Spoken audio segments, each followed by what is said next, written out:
everyone, and welcome to Fandom, a brand new show that we're going to be putting on. And today's show is going to be all about World of Warcraft. I've got three friends that have really lived in that community for much longer than I have. I'm out of it, but these guys stuck around, and these are the OGs of WoW as far as I'm concerned. Let's go around the horn here and see what you guys really introduce yourselves. Tell a little bit about what WoW means to you, and kind of how I guess you're associated with the game. Tally, let's start with you. You unfocused bastard. What are you doing? Make the magic work. There you go. There you go. There you go. You did it. You did it. Am I first? Yes. Intro yourself and tell us a little about your your WoW history. All right. What's going on, everyone? Towley, twitch.tv/Towley, tanker, dragon slayer. They tremble at my feet. I'm good. Just kidding. All right, now. No, I've been playing WoW for 10 years, and as I always say, World of Warcraft is love, it is life. I think a lot of us in this channel just kind of like what we are today, kind of like as streamers, as personalities, as YouTubers, as Twitchers. Is that a word, Twitchers? Twitchers? Stream? Yeah, sure. That works. Streamers and Twitchers are all the same thing. For me personally, to World of Warcraft. So, anyone that knows me knows that I'm like the most complete fanboy of WoW. WoW can do no wrong. You can yell at me and tell me they're doing everything wrong in the world, and I'm like, nope, they're not actually. Like, yes, they are. No, they're terrible. No, they're really not. Best thing in the entire world, just so you know that. Best MMO ever created. Thank you very much. I bet no, but EverQuest. No, it really wasn't. It was really World of Warcraft. World of Warcraft is everything. And I'm streaming on Twitch now for about 4+ years, and no matter what, it's always that game. See everyone else playing like all the new hot games, and I'm just there, just running mount runs and doing like just the stupidest possible stuff you can just imagine. But at least I'm doing it with with the community. I think I've built my community around that notion that I love to interact with my viewers and my fans in the game, and that's also what's kept me loving WoW more and more. I seem to just grow a better relationship with the game every year as I get to play with my viewers. So WoW to me is, in the spectrum of gaming, it's basically everything. So there you go. Bajir, why don't you introduce yourself? And it's kind of the same as Tally, right? You've been streaming WoW for how long? 4 years as well? Yeah, I think I've been streaming WoW for since 2011. That's the number that's on the back of my Twitch jersey, at least. So I started. Now it's interesting because we're going to be talking at least a little bit about the heritage and how we got into WoW, right from the beginning. And I'm a Cata baby. I started pretty late into the game. Wait, what? What the fuck? I know. Why are you on this show? What the hell? Get this guy off the show. He doesn't know what he's talking about.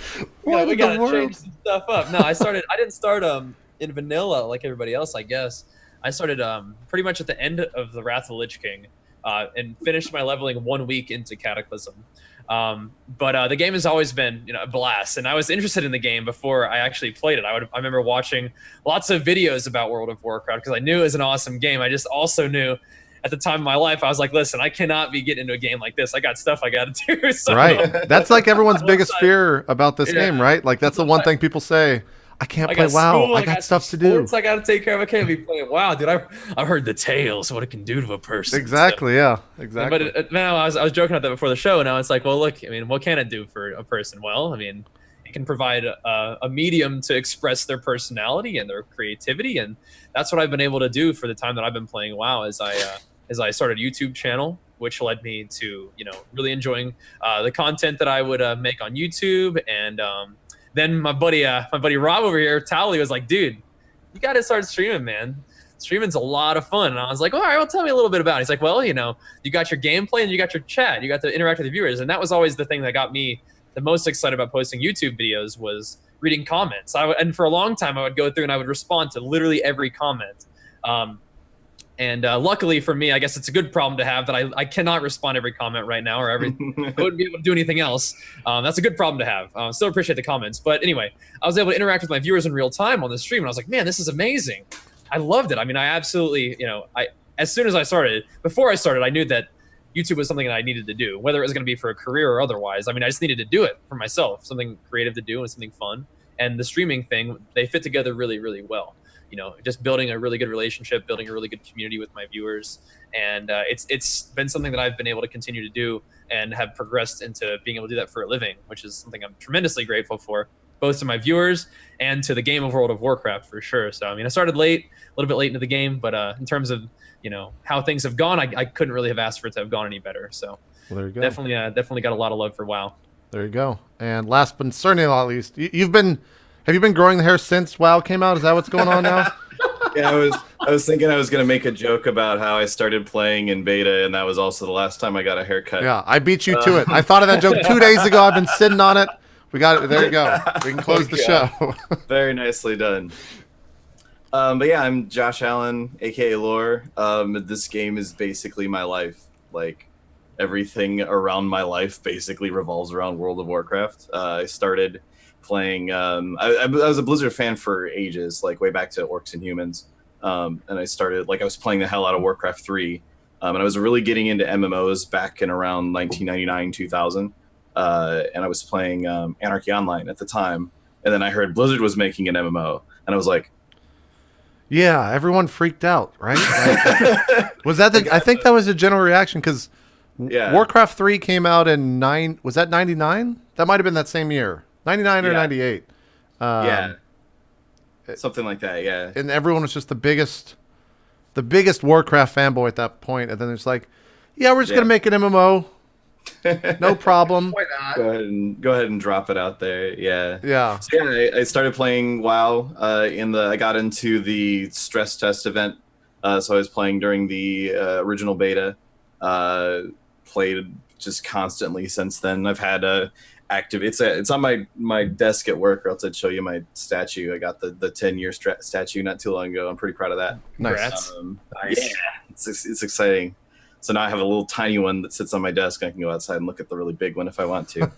But yeah, I started really getting into the whole online community thing. I started off on a site called Main Tankadin where I argued with Towley all the time. And then I got into Tank Spot, ended up making a whole lot of videos for Tank Spot.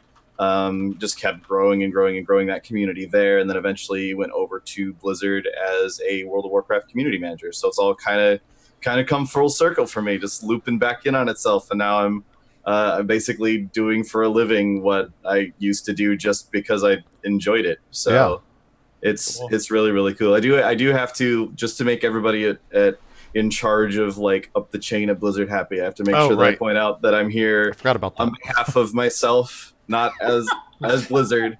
I actually legally have to say that. So there you go. Right. Wow, really?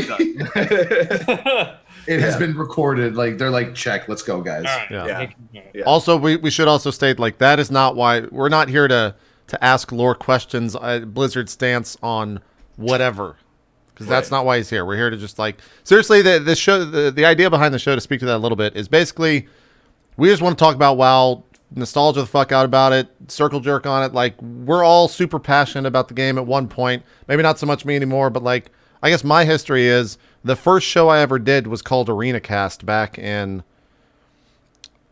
2008. I was in college, I think, when I started doing that. Yeah, so I was. Now we're talking my language, Jay. Jared, it's actually kind of funny because I was one of the original people for WoW esports. I got involved with MLG back then. MLG Orlando 2008, maybe even 2006 was one of the first events. So I'm trying to think of some names were there. I actually, the first interview I ever did was with Evil Geniuses when they flew me out there. And I think I was interviewing Isaac Azael. Yeah. Wow. And it's I'll try to pull it up here in just a second. It's one of the worst things I've ever seen. I'm going to go super red. See it. But that was World of Warcraft was my life back then. I think it was all of our lives back then in the early days. You wake up, you go into WoW, and you just do whatever the fuck you got to do for that day. Most of the time it wasn't leveling. It was going to, I guess when the game first started out and we were doing Molten Core, or even before that, I'm trying to think what was the daily thing you logged into WoW for? Was it just because you loved the game? There was no dailies or anything back then. There was no grind, so to speak. A big part of it was finding groups, actually getting stuff to do back then.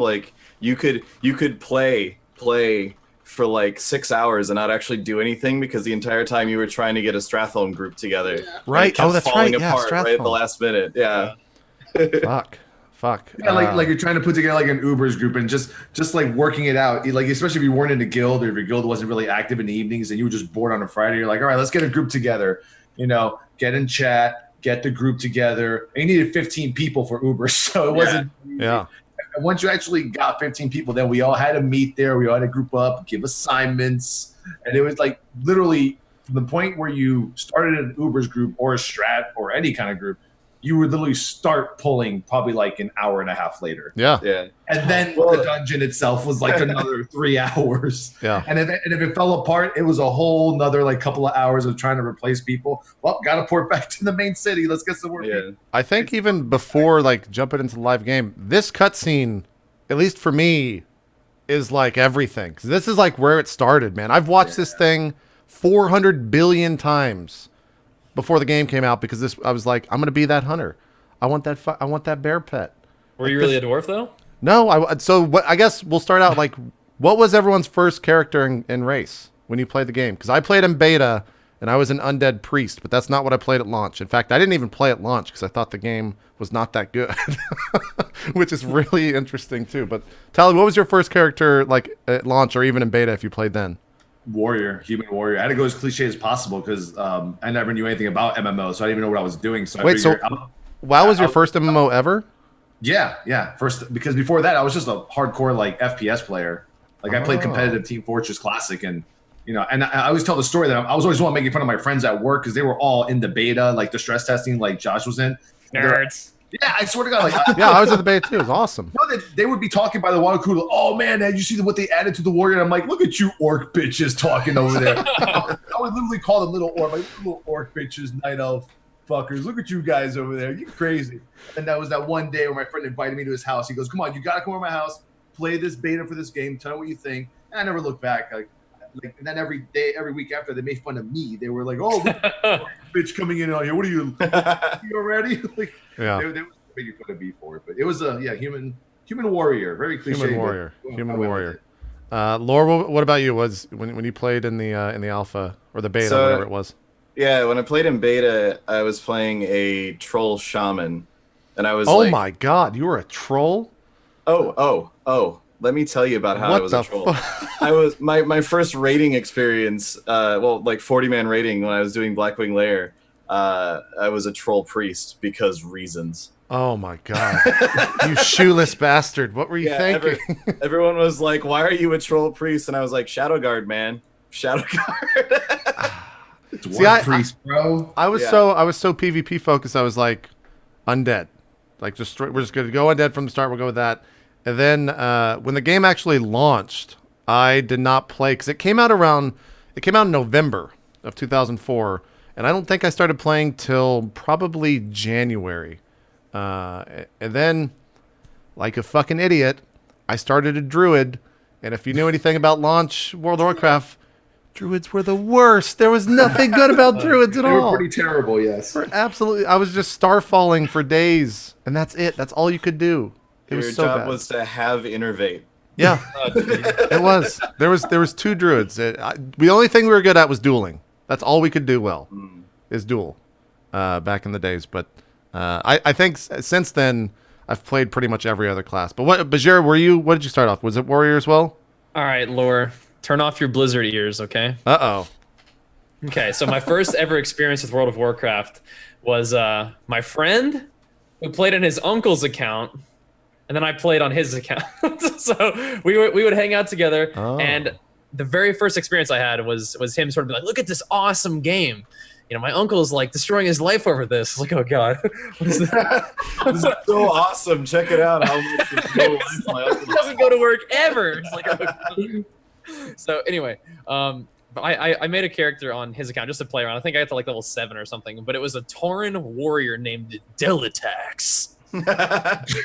And I would always go and like pull like 2 mobs and I would die. And I'm like, this is stupid. I need more. And so that was my first ever experience, just kind of messing around on my friend's uncle's account, which is fine. And then like a couple years later, I was like, I remember that World of Warcraft game. I was like on winter break or something, like, and I was like, okay, I got a couple days to kill. Let's get this trial version of WoW. It was during Wrath of Lich King, and I made a human paladin named Arrington, and I was like, man, paladins are all right. I played them for. I was like, they're all right. I made a rogue. I forget what the rogue's name was. Probably like Shadow Stab or something like that. I don't remember. And then I made a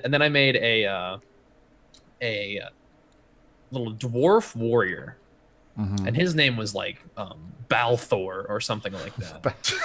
And were you like into Lord of the Rings or what the fuck? I was RP from day one, man. Okay, all right. So I loved the warrior. The warrior was the best. You could rend stuff. You could rend like 3 different. I'd be in the dwarf zone, and you'd have all the trogs attacking you in like the cave, and I'd like rend you, thunderclap, and I'd be an AOE monster as like prot, and then I learned I could make myself weapons with blacksmithing, and so I made myself 2 weapons to be fury, and I was chopping up mobs, and there was like a timed quest. You had to kill a certain amount of like birds in like a certain amount of time, and I was like, this is easy. I'm a fury warrior. So I chopped them all up, and I was like, okay, this is way too much fun. I need to stop playing this game right now, or I will like, not make it through high school. So. Yeah, I'm trying. I think I started when I was in high school. Is that the same for everyone else? I think I was a junior. Probably. Sophomore, junior is when I started out. I'm 34, JP. Yeah, I mean, you're a little bit old. You were like what, 18, 19, Tally? Something like that? When it came out? Yeah. What was it? I was like 24. You're I was okay. around 12 You're a little when I older. got You're a little older. Yeah, I was a good 20 thing. when it came out, so high school was a memory at that point. Yeah. I think I was in high school when I played the trial version for myself, but then I took it and then I didn't play again for a while.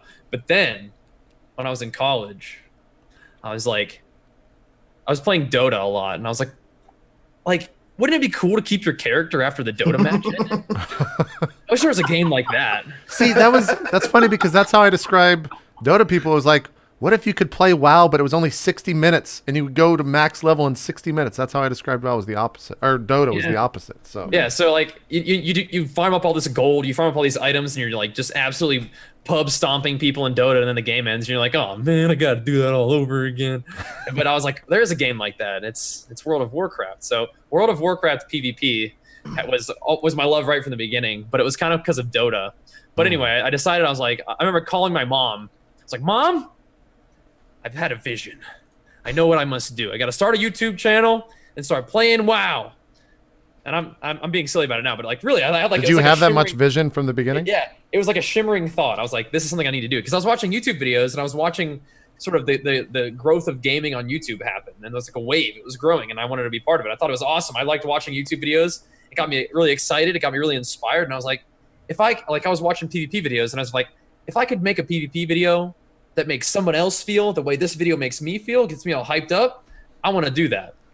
And so I decided I was going to start making a YouTube channel. And at that point, my very first character was actually a Draenei warrior named Bajira, but my first video was a troll warrior named Bajira, because I wanted to change it up. I was like, I don't know, maybe I should play Horde. Everybody plays Alliance. And then I was like, I can't do this. I can't be Horde. I gotta go back to the Iron Forge that I knew and loved when I made my dwarf named Balthor. I had to go back to the Alliance. So I made a Draenei warrior, which is kind of, nobody plays Draenei. Yeah, warrior. what the fuck, man? It's because warriors plays that. Like, I did my research. I was like, okay, Draenei, they have a passive hit increase. That means more crit because you don't have to stack hit anymore. Easy. And they had a self-heal. So I was like, okay, a warrior with a self-heal, that's way OP.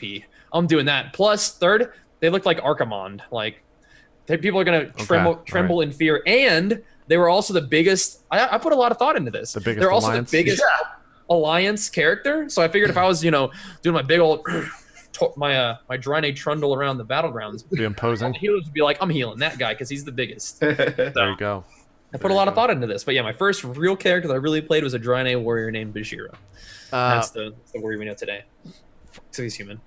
I don't know if you guys can remember this, but for me, it's very easy to remember. The moment that, like, I realized that this game was going to be something that I was going to play for a long, long fucking time, and it was in the beta, or maybe right after launch, where I was in Wailing Caverns for the first time. And I think I zoned in. I was playing my shitty fucking druid, that I still can't believe I made that as my first class. And I think it might have been the first boss. What was it? Lady was it Anaconda? Is that the first? Yeah. Yeah. And I was fighting her. And like at that point in time, you know, pugs are bad today. But back then, pugs were fucking like real bad. These guys, you didn't. There was no like group finder or anything. So it was literally like just /1 in general. Like anyone want to do Welling Caverns, et cetera, et cetera. And so I remember the first time we pulled it, like we wiped, and I was just like, what the fuck is this? Like, how did you guys wipe? It's so easy. You just attack the guy and the healer heals and you're good. And I realized I was like, wait a minute. I'm actually like, I'm like controlling the shit out of this. What if there's going to be raids for this? What if I was just a raid leader?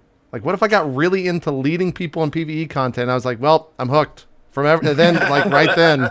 I was always into like Molten Core, and then I was into fucking BWL, like all of that stuff. I was just hooked from the get-go. Do you guys have any like similar stories of when you knew you were hooked from the start? Yeah, I have my infamous learn how to aggro story from Dead Minds, and because it was literally my first time ever playing World of Warcraft, so I'm still so new to MMOs, and my friends at work didn't even bother teaching me how to play. They were like, oh, how are you doing on your cute little 9 warrior? And I'm like, I'm doing all right, fuckers, all right? So it was like my first Dead Minds run, and like they were just asking in chat, and they're like, we need a tank for Dead Minds. I didn't even know what a tank was. I knew a tank was like, you know, like a military tank or something. Right. And they're like we need a warrior tank for Dead Minds. I'm like, oh, I'm a warrior. Like they invite me to the group, and we entered Dead Minds, and it took us like just an hour to get through. Like, you know how you had to go down the stairs, through the tunnels, find your way to the portal, and then go in. And then once we were in there, it was just like a whole nother world to me. It's like I entered an instance, and I was like, whoa. I was like, what just happened? The instance, and I'm like, all right, this is cool. So then all of a sudden, like I think it was like a mage with me and like a dwarf, and they were just like, all right, go. And I'm like, all right, let's go. And they didn't move, and I didn't move, and I was like, are we gonna go? They're like, you got a tank. I'm like, all right. I go in there. I don't hold any aggro. The mobs are everywhere. Those first pulls of those ogres were like really brutal. Everyone dies. And the mage is like, have you ever tanked before? And I'm like, oh, are you talking to me specifically? And they're like, I'm like, no, I don't know what I'm doing. They're like, you have to tank the mobs. You have to hold aggro. And I'm like, all right, cool. What's that mean? They're like, you have to hold aggro. And I'm like, I don't know how to do that. What does that mean? They're like, you have to aggravate the mobs and make them attack you so we survive and we live. And I'm like, is there a special button that does that for me? And they're like, all of your buttons do that for me. And I'm just like, okay. But then they were so patient with me. Like any other person back then, if you would have known people the way they played back then, they would have just kicked you out. Oh, yeah. Like, all right, X. They were nice just to show me how to tank. And they were just like, all right, do these abilities. Clap, and then it was from there. That's what sold me. I was like, I was destined to be a tank in this game. It's like you're just like this big roadblock, and you just have control. Like you're the reason why we keep going. You know what I'm saying? Like you make sure that nobody else gets hurt. You're the protective barrier. You know, in every dungeon, every raid, and I just loved that feeling of being in that kind of control in a dungeon. And that right there, that's what sold me for World of Warcraft. I've never looked back. I mean, you asked me if I have an off spec. It's tank. It's a tank off spec. Like no matter what. There you go. This man PvP's his prod, dude. Yeah, that's what I'm saying. That's true. That's true. Yeah, he PvP when it wasn't even viable back in the day. He would just run around doing no damage whatsoever. Like one white damage, just fucking being an annoying piece of shit, being pumped. There you go. Every 1.6 seconds, you're gonna get it. Just exactly. Laura or Bajir, what about you? Did you guys have that one moment where you got hooked, or where you could feel your getting the talons in you? Yeah, mine was like 3 seconds into playing the beta. Yeah, you were like just immediately in. Yeah, I was already super into MMOs because I'd been playing the shit out of Anarchy Online, and I was like, oh, okay, so I had this idea in my head of what MMOs are like already because I was playing AO. And I launched the beta for World of Warcraft. I loaded in. I just made whatever the first character that came up was, which I think was a troll warrior, like because it just randomly picks something for you. So I was like, whatever this is, I'm just gonna push the button just because I want to. I don't know anything about these classes. I'm just gonna push the button to go in there and see what this is about. And I was like, why don't I have any mana? what is wrong with this game? Why don't I have any mana? And I ran over and punched something, and I saw the rage bar like go up a little bit, yeah. and I was like, "That's brilliant!" You were in. You were in. I was like, "This is the most amazing thing that's ever been created." And then like I made a rogue, and I was running around, and I was like, my mana bar is yellow. That's probably just the color that mana bars are, because I hadn't played anything else yet at that point. So I ran up and I punched something, I killed it, and then I was like, okay, I'm out of mana now. I need to wait a second. Chunk, chunk, chunk, chunk, chunk, and I'm like, I never run out of mana. This is amazing. I don't know why I was so fixated on mana, because like AO, you kind of really don't even have like. It's kind of weird the way AO works, but like for me, that was like, well, mana mechanics are different. Therefore, this is the best game that's ever been. I was really bad at World of Warcraft. I'm still thinking back. If you were a troll, okay, you started south of Orgrimmar then, okay? Because mine was like undead, so I was like Sepulture, then Silverpine Forest, and like that to me I was just mind blown that like you could go from one place like the starting area of the undead, and then go to Sepulture, and then Silverpine was just everything looked completely and different, and like it was a realized world, I guess is kind of the best way to put it. And for the like 15-year-old that was me, I was just like, this is fucking awesome. Like, why is every game not like this? It should everything should be exactly like this. And then I think Cheetah Form was 20 back then. Do you guys remember was it? That was so long ago. It was 30 for a druid. It was 30. Okay, so I guess I think I did the aquatic form quest before that. Yeah. And I was just like mind blown. Like, why? This is amazing. I can turn into a seal, and it was just the best. I can become a seal. I could become a seal, and I had to do a quest. It was awesome. It was awesome. But now that none of that's even in WoW anymore. So people are just like, that sounds terrible. Like, why would you do that? It was fun. It was fun. What's a class quest? What exactly. Is Exactly. Yeah. Bajero, what about you? What was that moment for you? It was like I mentioned before, my WoW experience was a multi-stage thing, with time in between. But I think I really knew that WoW was something special just in the trial version. Like I said, I made a couple different characters, but once I found the warrior, it was over. Even though I knew at the time I loved the game so much, so I knew that I couldn't really have that be the game that I was going to invest my time into. But I think that what really got me hooked initially was. It's very strange considering what I do now. But what got me hooked initially was the crafting. Really? Being able to, yeah, it sounds really strange, but going out and being able to collect all the ore and then going back to Ironforge and building myself a set of armor and becoming more powerful as a result of that. So all the monsters I was killing, it became more easy to do that. So that compounded with the fact that your character becomes stronger as you just go through the world and progress and do quests and kill things. I think that character progression was what really hooked me. But what really sticks out to me about it was the crafting system, which is odd. But later on, when I really decided that I was going to play WoW for real, was the PvP aspect that really sort of made me really excited. Even before I played WoW, like I mentioned, I'd watch videos and I was like, okay, this is awesome. I want to be part of this. So I didn't really get my first PvP experience until around like level 30. It was in South Shore. And everybody has their story of where somebody came in and just wrecked the entire town. Yeah. And that happened. But that's not really what set me off. What happened to me was when I finally met my level appropriate enemy. And I'm pretty sure this guy was AFK. Okay. I'm pretty sure this guy was AFK on auto run, but I hunted his ass down. It was a feral group.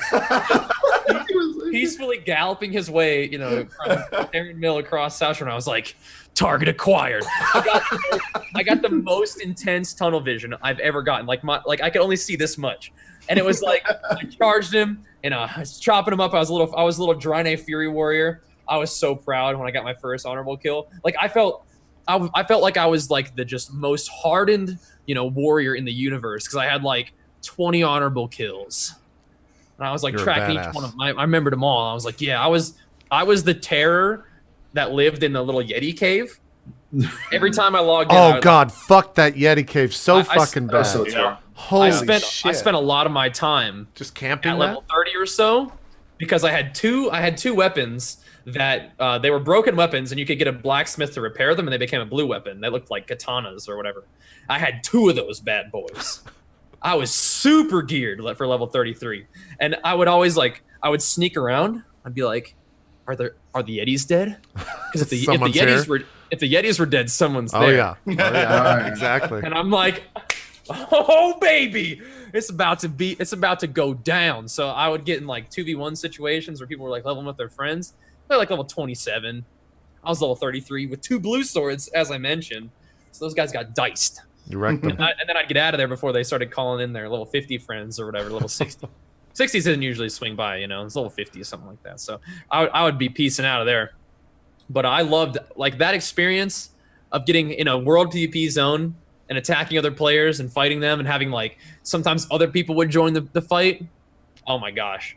That was just the absolute best. And so I would get into these epic world PvP fights, and I was so hooked, man. See, I'm glad I knew that PvP was my thing too. I'm glad that that's where you started out, because there were no arenas at launch. World PvP was the fucking it was the best and the worst thing, because it was so annoying.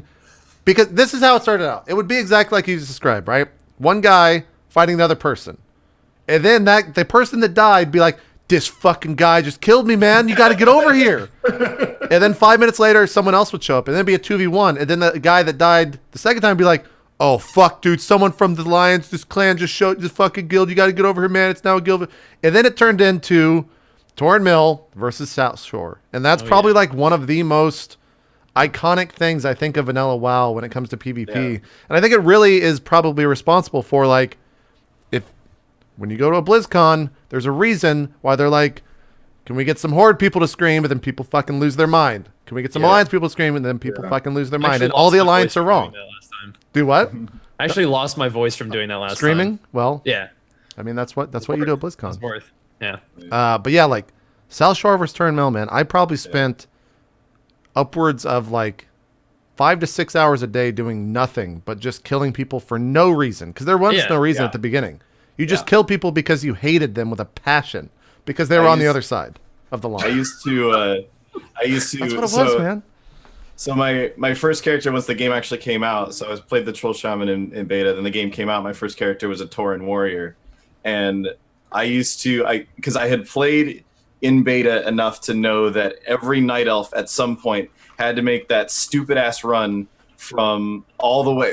Where did you had to make it from that town in Wetlands and run all the way across Wetlands and down through everything, and then eventually you could get to Ironforge. Right. And that was, if you were a Night Elf, that was how you eventually got to Ironforge, so you could use the auction house. And so I'm on my level 50-ish warrior at the time, and I'm like, it'd be fun. I'm gonna go do some world PvP, and I know just the place to go. So I go down to the Wetlands, and I'm just standing there and I'm just on the road, and I'm just waiting. And eventually, a level 8 Night Elf starts running up, and I was like, "See, you're the guy I would watch out for." Yeah. When I was leveling, I would literally check the zone.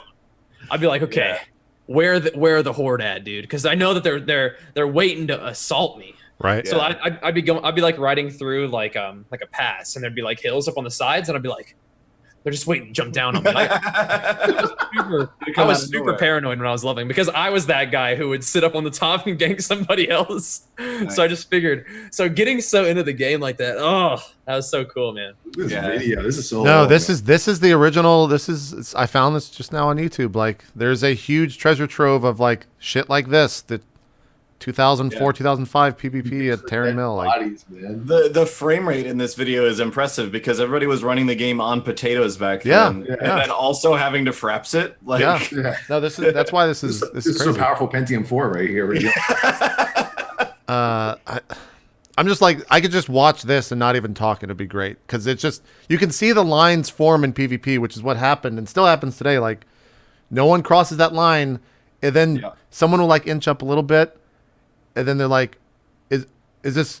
And then everyone just goes in immediately. And then, everyone, there's 5 people standing at the end, and it's just a long chase like that. Yeah. Oh my god, I think they killed Jerry. Exactly.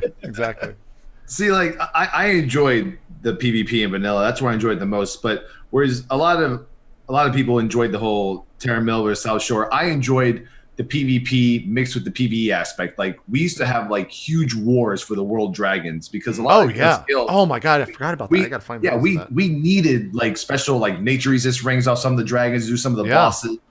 And we were so hardcore about that. We had like scouts because it came to a point where everyone at my old job, we were actually in a guild together.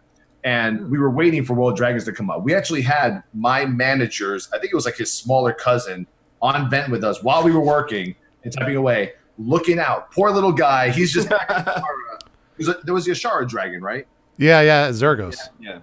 And he would just sit there waiting for the dragon. And I could just remember it, man, like it was yesterday. Oh god, this looks so bad. He cues his vent, and he's like, guys, the dragon's up. The dragon's up. And we're all like, I'm running my manager, Tom's office. I'm like, Tom, the dragon's up. He's like, all right. He was a cool, collected GM. He was like, all right. Puts his glasses up like this. All right. Rob, get Chris. You guys are going to go home. I'm going to let you off early, but you have to come back right after you kill it. and then his little cousins invent, or I guess, was his Ven? Or might have been like some other, might have been Roger Wilco back then. No, it was still, I think it was Ven. And he was like, oh my God, no, the Horde Guild is here. The Horde Guild is here. What do I do? I'm like, how many are there? I don't know, like 800. And this guy's like freaking out because there's so many like Horde. And he's trying to hide behind a tree and shit. And then we're like, we're on our way home. Don't worry, we're almost there. And then he's like, get home, start tanking this thing. I already got the rest of the guildies coming. And that's how you know that WoW was so amazing. When you just had 40, 50 people ready to go. Yeah. And then all of a sudden he cues me. He's like, I'm going in. I'm like, you're like level 12. I don't care. 5 seconds later. Tell my story. What was the? I died instantly, but I think you guys might be here in time. What was like the broken? There was something about Azurgos that I'm blanking on that you could fuck over an entire raid with. Was it? Could you get the last hit and you would get the loot, or what? You could. There was like some sort of mechanic where you could run in and kill the tank. I don't remember what did it. What is it? Would he freeze people like this? Because he's constantly being frozen for being outside for some reason. Yeah, I think that's part of it. And there was like a fear or a free that's what it was. So you could freeze the tank, and then back then, mobs, like when you were crowd controlled, they would stop. You'd lose all aggro on them. So you would freeze the tank, and then the dragon would just be like bat. Just start wrecking people. Yeah. Oh, that's okay. That way. Because I remember like same situation as Rob was saying. Like the guild that I was in, they had like a group of rogues, right? And these rogues would go around in like the world PvP things, and they would just go in and like Kenny shot the tank and just fuck them up. Or they'd have like they'd find the healers and be like, all right, I'm gonna blind this one. Make sure you blind that one, get that one, and then we're just gonna wreck the tank. And they'd do that and just destroy the tank and just destroy the entire raid. That like these, and then it would turn into like, well, no one's going to kill this motherfucker. And for like 6+ hours, no one would kill this fucking mob because it was just a giant war of people pulling the fucking mob and no one could kill it. And I think for my interest, like nothing is going to ever be better than World PvP when Kazakh was like the thing. Oh, God. Yeah. Because Kazakh could be wiped by a level 1. Because you would just go in there and die, and then it would chain. Like if I remember right, it would chain reaction, and then everyone would die, right? For whatever his ability was. It was something like that. And so that was the easiest to wipe, and it was always like, oh god, they're pulling, and we just send one person in as fast as he could to get up there and die. And it would just wipe everyone. So like, Lord Kazakh was so much anger towards the other players on the server, and it was even like, not just Alliance players because I was Horde. It was like other Horde guilds. Because we wanted to be the one to get the loot for him, right? So like we would wipe other Horde guilds at the same time, and we were also super fucking hated on the server because of that. But like we wanted the loot, man, and it was all about getting the fucking epics back then. That's what it was. So it was fun. But Molten Core, like the first PvE experience of WoW. Who was there like week 1 when that launched? Because I don't think I was there week 1, but I was there eventually. Tally, were you there week 1? We were there, but we couldn't do it because our tanks weren't geared enough. Like we actually needed more gear we needed more of like the point. What is the 0.5, like our warrior tanks, we all needed 0.5 valor pieces and we weren't fully setted yet. We tried to go in there with like 30 some odd people. Yeah. And we pulled the first 2 golems and we just got one-shotted. We tried it like 3 times and we just got global. We pulled and we're like, all right, Thunder, so dead. we're like, all right. And then at the time, our GM was like, all right, we just need more gear. And then we had to, do another week of just like 10 hours a day grinding dungeons to get that draconian deflector off general and Ubers and get your 0.5 value. You needed the blood for the Skoloman's battle. Oh fuck, boss. that's right. I forgot. Like it's been so long that I forgot everything pre-Molten Core that you had to do to get ready for it. It was just so much. It was insane. Like you never heard of anyone going into Molten Core in full epics to get ready like you can nowadays. Yeah. Like you were just in greens and blues, and those blues were like your legendary weapons for a while. Yeah. Well, and like you had to like put together, because really early on there was no like cap on how many people you could bring into an instance, so people were running like 40-man Ubers. Yeah, I remember that. You would just zerg it. You just zerg it and you'd kill everything in there, and then you'd go and you do it again, and you do it over and over and over again. And the bosses still only dropped like one piece of loot each. So there was like the most ridiculous DKP wars over Draconian Deflector and Blackhand Doomsaw and stuff like that, because it was like this is the one Draconian Deflector that we're going to see this month because it was such a low drop rate, and 14 people in the raid want this thing. And just the crazy stuff that was happening at the time. I was not able to raid for quite a while when the game first came out because I was working night shift at the job I had at the time. And I hated raiders so much at the time because like all these people that I'd been playing and doing dungeons with and leveling up, they all kept getting like, I had this little group of friends, and we'd done like Maradon a whole ton. We'd done like we used to do in Dire Mall, we used to do tribute runs like 4 or 5 times a day. Fucking Dire Mall was so hard when it first came out. It's still terrible. And like I had all these friends, and we were all like, we're so good at 5-mans, it's so good, and we just hop on, we play the game, and we hop off and whatever. And then they each kept getting like poached by the raiding guild on the server, like the one big raiding guild that was on Horde side on the server. So all of my friends kept not playing with me so that they could go do raids instead. So I was like, I hate raiders so much. Oh, they're the worst people. Oh. And I was just PvPing at the time, and like that was all I could really do. And then eventually I got to go to they desperately needed a tank for Corehound packs before Magmadar. Oh shit. I hated those so because like fucking please just attack the right mob, you idiots. Like what do you fucking do? They all have to die at the same time. Yeah, they all have to die at the same time, and people just keep your wing, dumbasses. They pulled me in and they were like, all right, we need you to tank this mob. I'm like, okay, I can do that. And they were like, don't lose your target because you'll never get it back because there's 8 of them just sitting there and we'll have to go through this whole targeting thing again. We literally had one guy who would target one of them and then say the name of a tank, and the tank would assist them, and that was like, okay, this is my target. I cannot, under any circumstances, detarget this. And then they have someone target the next one, and he would just go around in the circle around the packs of core hounds and say each tank's name, and they'd be like, okay, does everybody have their target? And they'd go, okay, fine. Then we'd all run in, and one person would have accidentally detargeted, and then go, oh, I think I got the right one back again. And one dog just runs off over here somewhere and starts killing healers. Oh, man. And you're like, well, that's another half hour on this trash pack. Everybody run back. Yeah. Oops, everything's respawned up until this point. So now, never mind, it's 2 hours to get back here. Small tangent, which will come back, because for me it relates directly to Molten Core, but when the game launched, what server you played on was so important to the people that played on that server. So I have to ask, like, what servers did you guys play on when you first played the game, if you remember? Because for me, I played Archimon, and there was no other server as far as I'm concerned. Like, that was the designated PvP server at the launch for US, and like everyone that I knew played on there. And I still have people that I played with back at launch that I know today. A lot of them actually still work at Blizzard that have been there for years. And it's just because they got into that core group of people. So, Tali, what server did you start on? Boulderthorn PvP. Boulderthorn PvP? Okay. Boulderthorn, yeah. Okay. Laura, what about you? Eridar. Eridar. Still on Eridar. Okay. I have this really weird reason for why I picked that one too, because I was such a Warcraft lore nerd that like, so it was right when the game came out and all the servers were shitting themselves, and I had like a level 5 orc or something on some server. That was so bad. Yeah, and then they were like, oh, we're gonna bring up some new servers. So I was like, okay, they're bringing up new servers. I want to go play on one of those instead. Even though I've been playing for 6 hours on this character, I've only gotten 3 quests done, so it's worth it for me to abandon that 6 hours and go to another server. Right. And I was looking through the list of servers they were coming up with, and they were like, Eridar. And I was like, oh, those are the evil things that corrupted Sargeras and made him evil. So that's really cool. I want to play on that server, which was amazing then when the Burning Crusade came out and they retconned that, because I was like, you did it wrong. Blizzard, this is wrong. It was really funny. Bajir, what about you? What was your first server?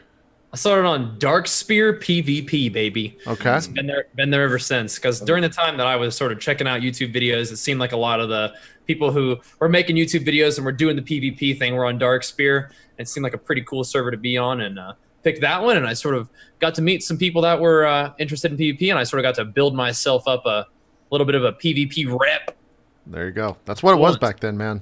Yeah. You had to make credit for yourself in the PvP world. Yeah, it was neat. It was fun. And I guess today you still kind of have to do that, right? Like no one's going to listen to you unless you have X rating or X gladiatorship. Yeah, you know? Experience definitely matters. One of the fun things is like sometimes I think especially with the introduction of like the skirmish system is that you can actually, that's what I tell my viewers, like, how do I find arena partners? It's like, well, like how I started finding my arena partners was just like, even just something as simple as doing BGs and being like, oh, hey, you did a good job healing me. You want to do some arena together? And then sometimes you meet people who are you have like a good connection with, and then you get to do some arenas together and you get your rating up a little bit, and then you can sort of, keep playing with those guys, or you can sort of transition and say, okay, well, I've gotten this high rating. Let's meet some people who are at that rating and sort of just work your way up. But the skirmish system is cool because you can sort of like give your teammates a little tryout. So you take them from the BGs, you put them in the skirmish, see how they do in arena. But yeah, it definitely is a lot of like, it's like anything though. You gotta have to have some credentials if you're trying to compete at the highest level. But yeah, somewhat like that. And I think that Darkspear is a good server to get that going, just because there are a lot of PvP was going on there. Darkspear. Yeah, buddy. What BG was that? Do you remember? I think it was Cyclone back in the day. Back when we had battle groups. Yeah. I only remember numbers because like BG9 is the only one that matters. Who was in that one? Was that Area 52? For what? BG9? Yeah, no. BG9 was. BG9 was fuck. Now I'm like blanking. Yeah, Illidan was in there. I think Illidan was the big that was the big alliance server, if I remember correct. Or maybe I'm misremembering that. It's been so fucking long. Like you're probably right, because I just remember like for me, from my like sort of later start experience, Illidan was like super horde dominant. Yeah. Maybe that was. It's been so long because there was like a primary horde PvP server, and then there was a primary alliance PvP server, and I forget which was which. Interesting. And if like 2005 JP was here, he'd be fucking stabbing me in the heart for misremembering this. Because that was my bread and butter back then, and now I'm just fucking blinking. Illidan is horde. Blackrock. Okay, Blackrock and Tichondrius. That's what it was. That was the jewel of BG9. Yeah, chat's got my back. Tichondrius is still a popular PvP server right now. It still is. Yeah. I think that still is like one of the biggest PvP servers. But looping back into MC, the reason that I was on Archimond and the reason that I will always remember this was we were doing Baron-Geddon, and we were kind of in the race for like not world first by any stretch of the imagination, for server first, right? And the other big guild on the server was Nerfed, which if you know who Nerfed is, they're kind of basically everyone that's in Nerfed now or was in Nerfed back then has some position at Blizzard. Like they were kind of like the undercover Blizzard employee guild. Yeah. And I knew that, but I couldn't tell anyone that. And we were both on Baron-Geddon progression-wise. And for whatever reason, we figured out that with the bomb, if you go over to the side of the room, you won't go all the way up and you won't die from fall damage. You'll go over to the side of the room and you won't take that much fall damage. So I told the person, I told the raid leader at Nerfed, 14-year-old me was like, I'm going to fucking be this guy's friend. Because I just told him how to do something in a raid and like he's going to respect me. And then I'm going to get into Nerfed. And I remember a month after that, I apped, and they're like, no way, fucking, like, what are you doing? Like, you're not going to join the guild at all.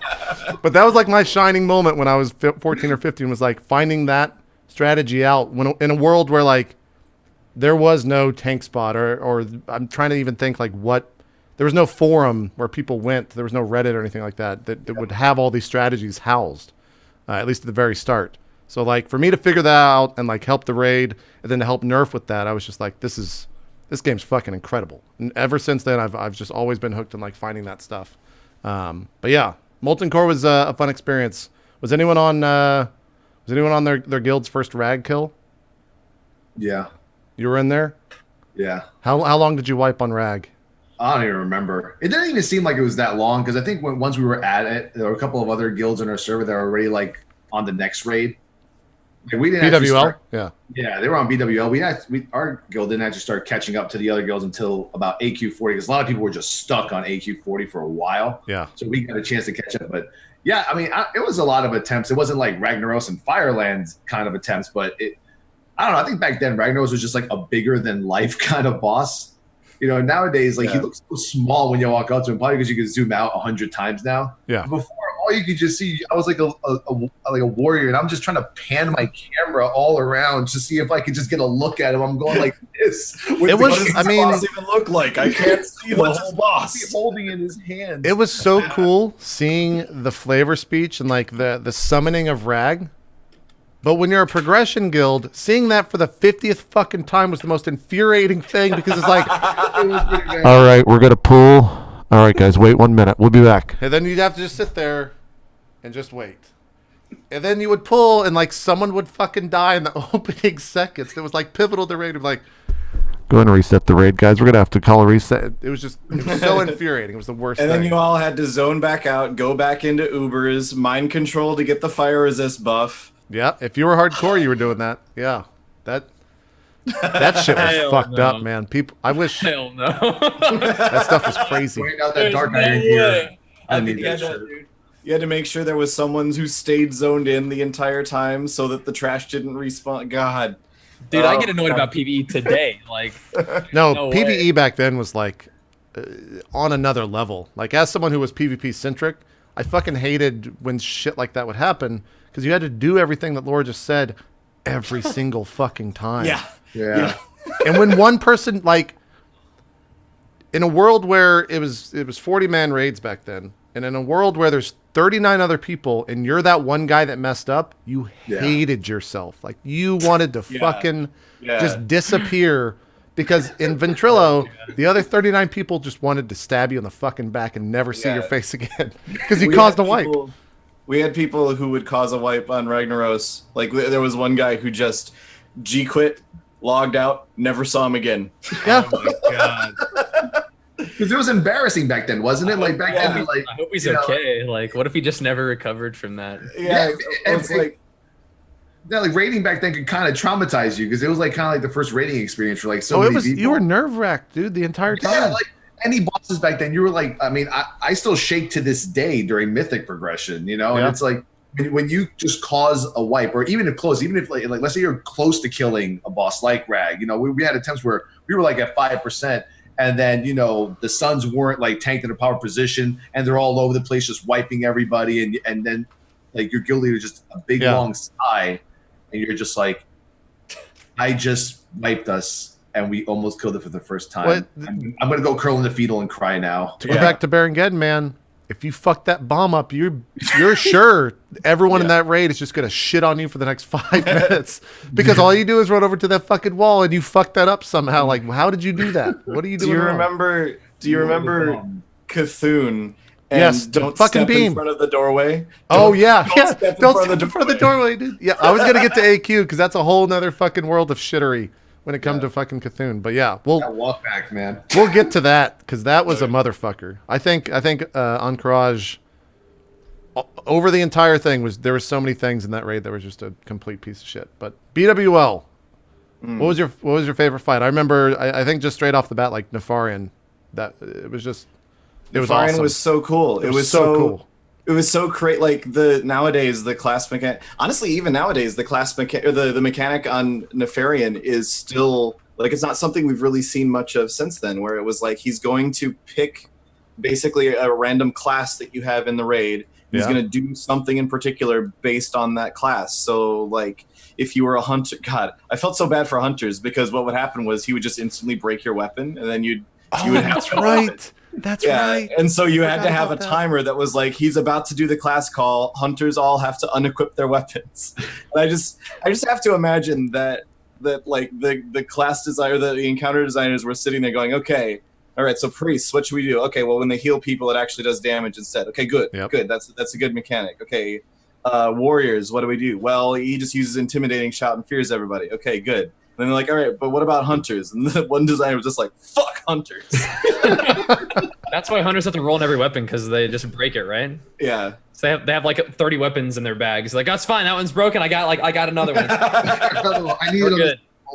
I'll always remember when we killed Nefarian, we were second on server, but I got server first tier 2 robes, and I got it over all the other priests in the guild, and every other priest in the guild fucking hated me because it was the first time I had been in BWL that week, and they had been like progressing through like all the like Chromagus, I think, was the big one right before that. They spent like hours upon hours upon hours fighting. And then I won the role on tier 2 robes. And I think I also got, did Benediction drop from him? No, Benediction was the Molten Core like class like quest thing that you had to do. Okay, because I had Benediction as well, and people were fucking furious because I got that. I was like the best geared priest in the in the raid, and I didn't even show up that entire week because I was at school. Like I had school.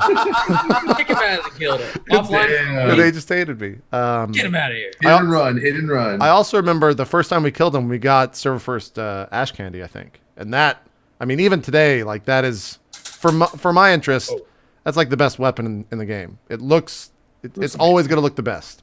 And if you're dual wielding those, it can't look any better. Like that's the coolest looking fucking weapon still.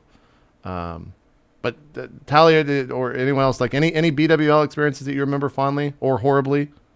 Horribly, probably the first boss, because it took us a while to figure out that you could just use like a. Was that Velstraz? No, before Velstraz, the gauntlet boss where the mind control guy. The mind control guy, where you had like the damn holy paladins just running around in circles, aggroing at. Yeah, that fight sucked. I hated that for fight. Horde it sucked. For Alliance, it was pretty sweet. Like we got through that first, but no, the Nefarian was that. The Nefarian was like one of my first, like not first, one of my top 3 at that time favorite tank fights because it took so much tank. That was Razor Gore, yeah.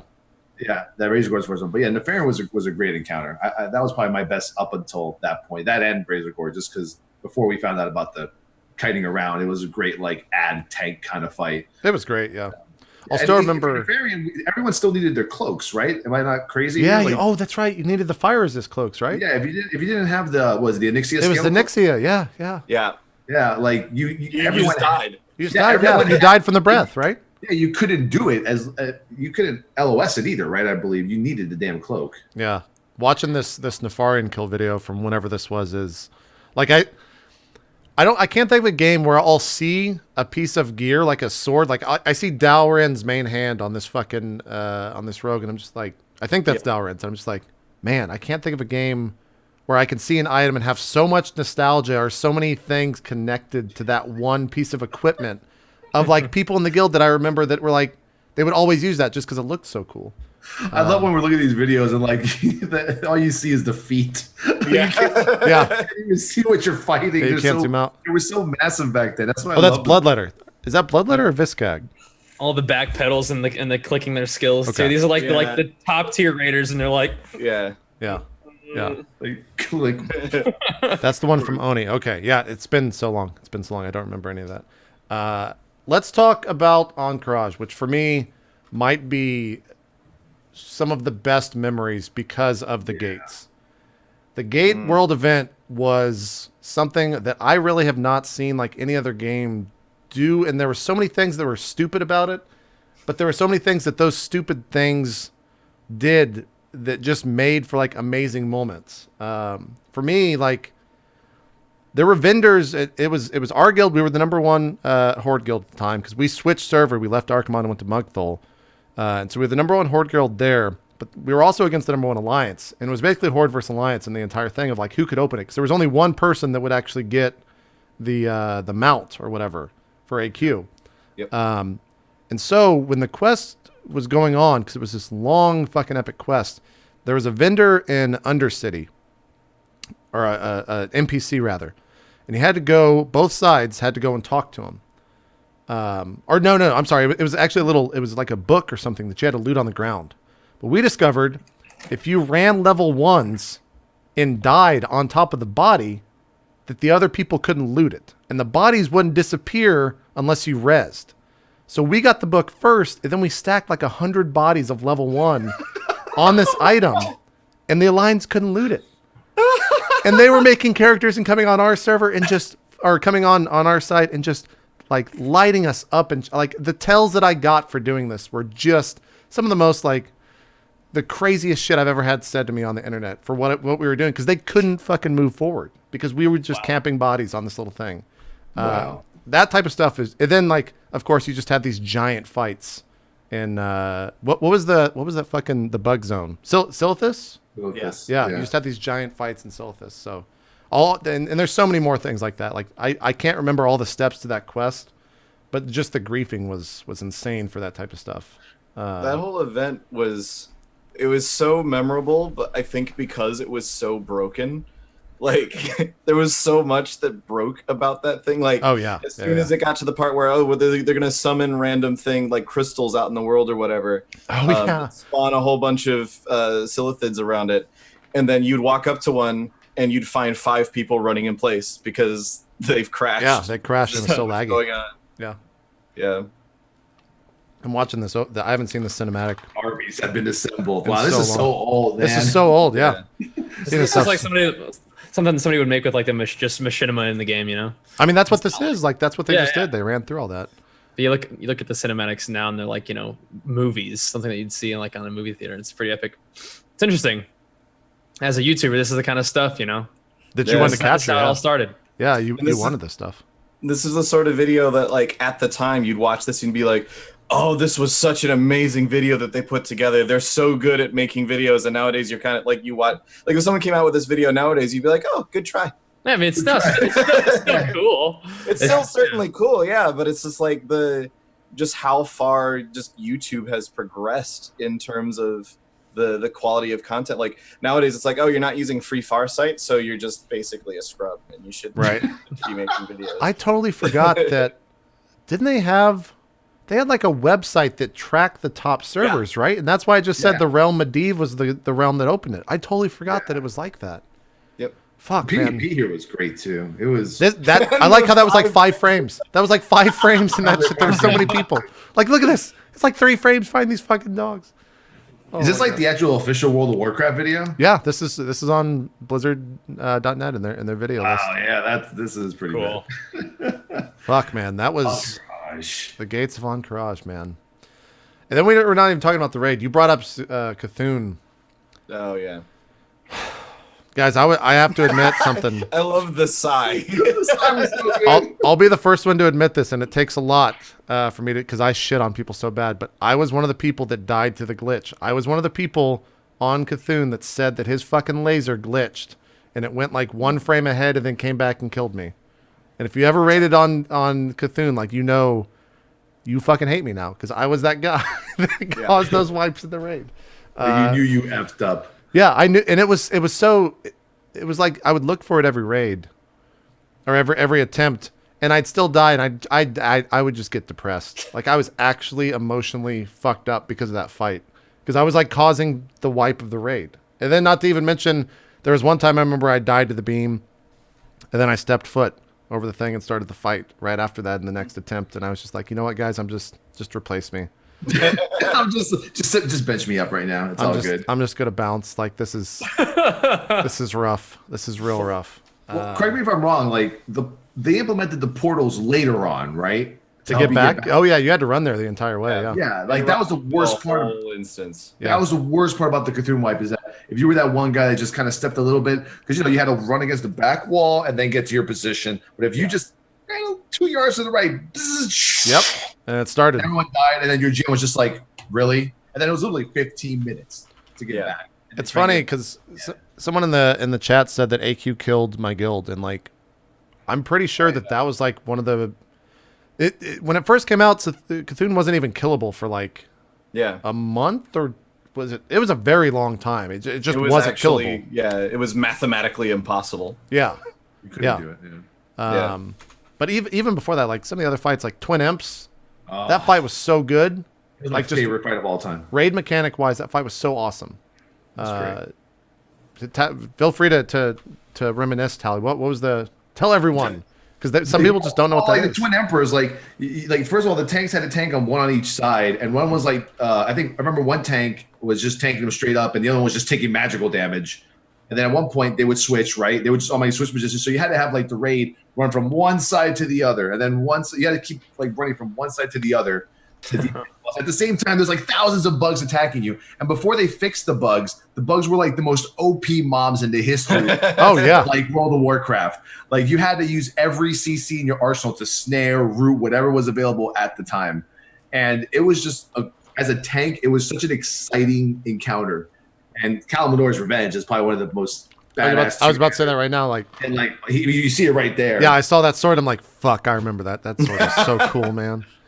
If you had that, you were a fucking badass. Like you see that in Horde. If you watch the video, wait till the transition, and you just see the raid just run from one side to the other. Yeah, just and whatnot. It was such a great fight. It was probably top 3 all time for me. Is that? It took so long too. That was the fight where ranged and melee were on different mobs, or was it all DPS on? So there was one of them only took physical damage and one of them only took magical damage. Right. And the one that only took magical damage, you actually couldn't go stand next to.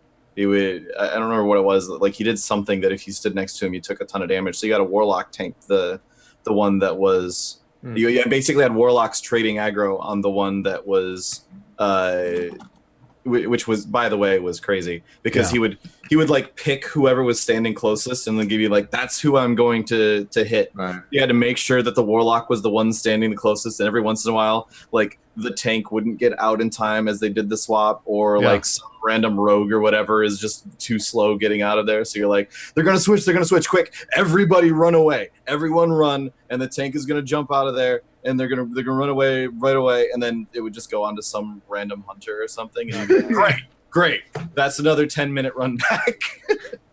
Oh god, those bugs, they're disgusting. Those bugs, they were so terrible. Yeah. I think this video had to be like after the nerf because those bugs are just getting destroyed. It might have been. I'll check the timestamp on this. But I'm curious, Bajir, have you ever seen these fights, or do you only know them? And okay. I mean, I've gone through this one as doing transmog runs, but when we were talking about Molten Core and at least BWL. So I didn't raid back then, obviously, because I didn't play back then. But one of the fun things that we did in between PvP seasons recently was that a lot of people from the Twitch community all leveled characters and experience logged them at level 60.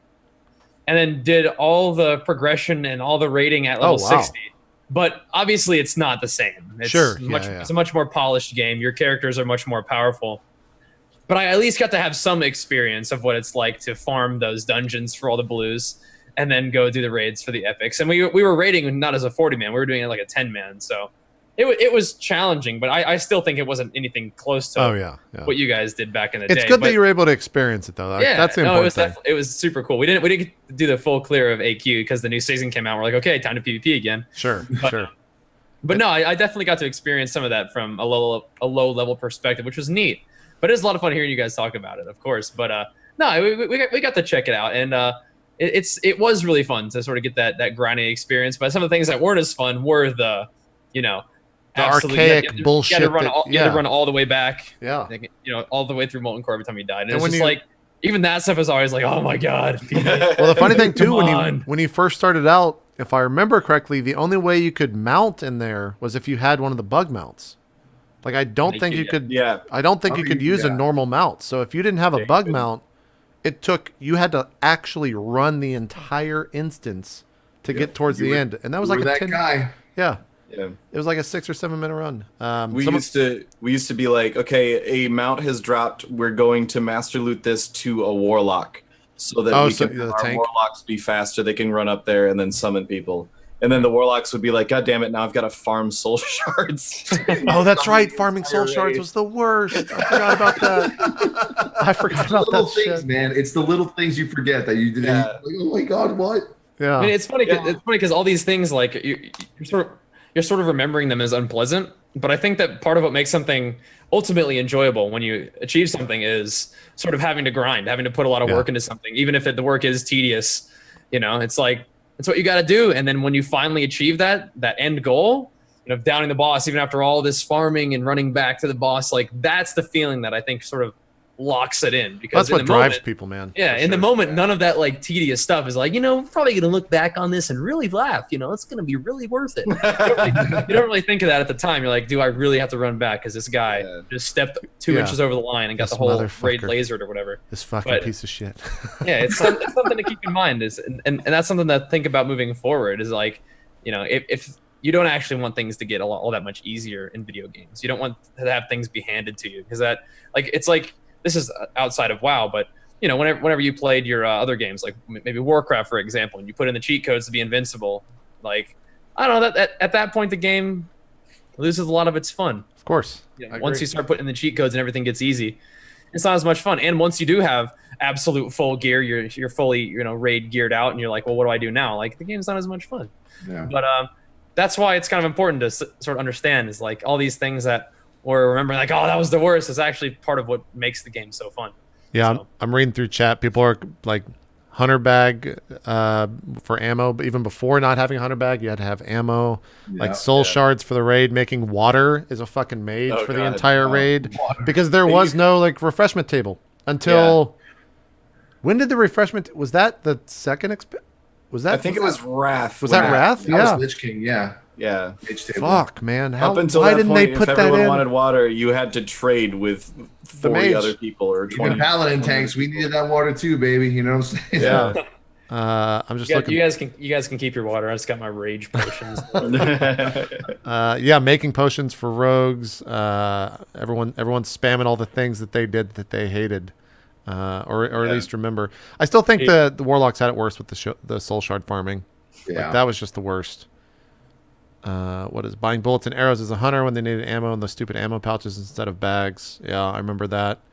What else? Paladin's number one add-on, Pally Power. Well, then too, like reagents. Like Yeah. reagents were a thing then. Yeah. Yeah, rogues had it really bad for reagents too, because like you needed vanishing powder to vanish. So every once in a while you'd be like, I used to PvP on a lobby rogue, and every once in a while I would just run out of vanishing powder. You'd hit I would be in so much, like I'm in a battleground or something, and like, oh god, the entire alliance team is chasing me. It's okay, I'll just vanish, and the icons grayed out, and I'm like, Uh-oh. Yeah, you hit the button. You're like, fuck. Why the fuck did I buy that shit? hands off the keyboard, we're done here. Yeah. Yeah. Oh yeah, Paladin 5 minutes buff and Shaman totem Oh dancing. god. Yeah. Oh god. Do you remember the corrupted blood incident? Yes, that's the one where Yeah. Jared from Nerf killed all the server. Like, yes, and then it went everywhere in the fucking game, and like Yeah. Blizzard had to take the servers down at one point, right? Like Yeah. to fix that shit. Yeah. Yeah, and that thing, like the corrupted blood incident, has actually been used as like a case study by major like disease control centers and That's stuff. right. That's awesome. In terms of like, okay, when something is contagious like this, how do people act? How do they respond to this? And like you look and see it spread so fast and so like was so widespread. Like one person went to Ironforge with it, porting out of what was the name of it? Zul Garub. Yeah. ZG. With the Hakar thing, and they ported Ironforge, and 20 minutes later it's in Orgrimmar somehow. Like Yeah. I remember. I remember back before that with Baron Geddon, we had a warlock that would get the bomb on his pet, and then desummon his pet, and we'd go to the auction house in Org. When fucking a billion motherfuckers are just like centered around this thing at prime time, and he'd summon his pet and just kill everyone. That Like, is brutal. just obliterate. And it was so funny because I was just outside, so like funny. on the floor laughing as he is fucking V Hell from Nerf did that shit with Zion. Oh my It was so God. funny. And that's the sort of thing that, like, when it happened, you weren't even mad. Like, I'm just sitting there at the auction house, and suddenly everyone around me is dead. And I'm just like, this is actually kind of cool. Like, how did that happen? How does this we happen? got destroyed. Well done. Yeah. You know, Yeah, good job. Exactly. It was good. It was good times. just beautiful. I guess the next thing up that came out before we jumped to the expansion was Old School Nax. And this was the one raid where I actually had to bow out, so I was not on progression for any of this. And I actually never saw Old School Nax. Talia or Lore, were you guys in there? Same. Yeah, you never saw it. It's just me and Bajir are going to be on the sidelines for this, but Yeah. were you guys in any of that? We got, like, we cleared Spiderwing. We killed Noth. We did a bunch of progression on Hygen, but we could not dance to save our lives, so we never killed Hygen. And there was another. The first boss in the Death Knight Quarter, Instructor Vesuvius. Oh yeah, Man, that fight was fun too because I was playing a priest, and that was when you had to mind control him, and you had to have like an 8 priest rotation to keep the ads mind controlled constantly, and like you had to take the boss with the ad that you were mind controlling. It was such a cool mechanic. I was so happy about it until we didn't have one of our 8 priests, and then I hated that mechanic so much. I like how this entire cinematic is just Blizzard walking through on a character without a UI, and they're like talking over it, and that's like this is the official Nax trailer. Yeah, it's so crazy. It's so crazy. He's like crying. He's like they're using in-game emotes. You can see like if you compare it to the trailers now where they do this in-game stuff, you can see that's where they wanted to go, but like the game just didn't have it in it. Why are they do fighting Patchwork in there? I don't know. I don't know. That was the guild killer right there. Oh, you just missed him. I'm fucking Patchwork, man. I remember doing Wrath Nax Patchwork, and that was just a nightmare. This would, I think everyone that rated this would probably say like Nax Vanilla was one of the hardest raids in the game. I think people are probably most would agree to that, as it being one of the hardest raids, if not the hardest. I think it killed a lot of guilds. Like our that's how I had to transition to a different server and switch to like a Blood Elf Paladin and go from Alliance to Horde because our guild we killed a good amount of bosses. The Thaddeus was just one of those bosses that was that the positive minus guy. Yeah. Like after that, we took a soul on to kill it. We just disbanded. It was over. Like nothing, no more. And but I think like for me, Patchwork has to be one of the most memorable bosses of Vanilla, just because as a tank, that was just the hardest hitting boss you will ever encounter. Even to this day, you can't even scale how much damage Patchwork did to you. Like if you were like that off tank who was taking that secondary damage standing with your other tank, you were just like clutching your asshole in. like you had like your mom or your girlfriend just constantly bring you tubes of Vaseline every night.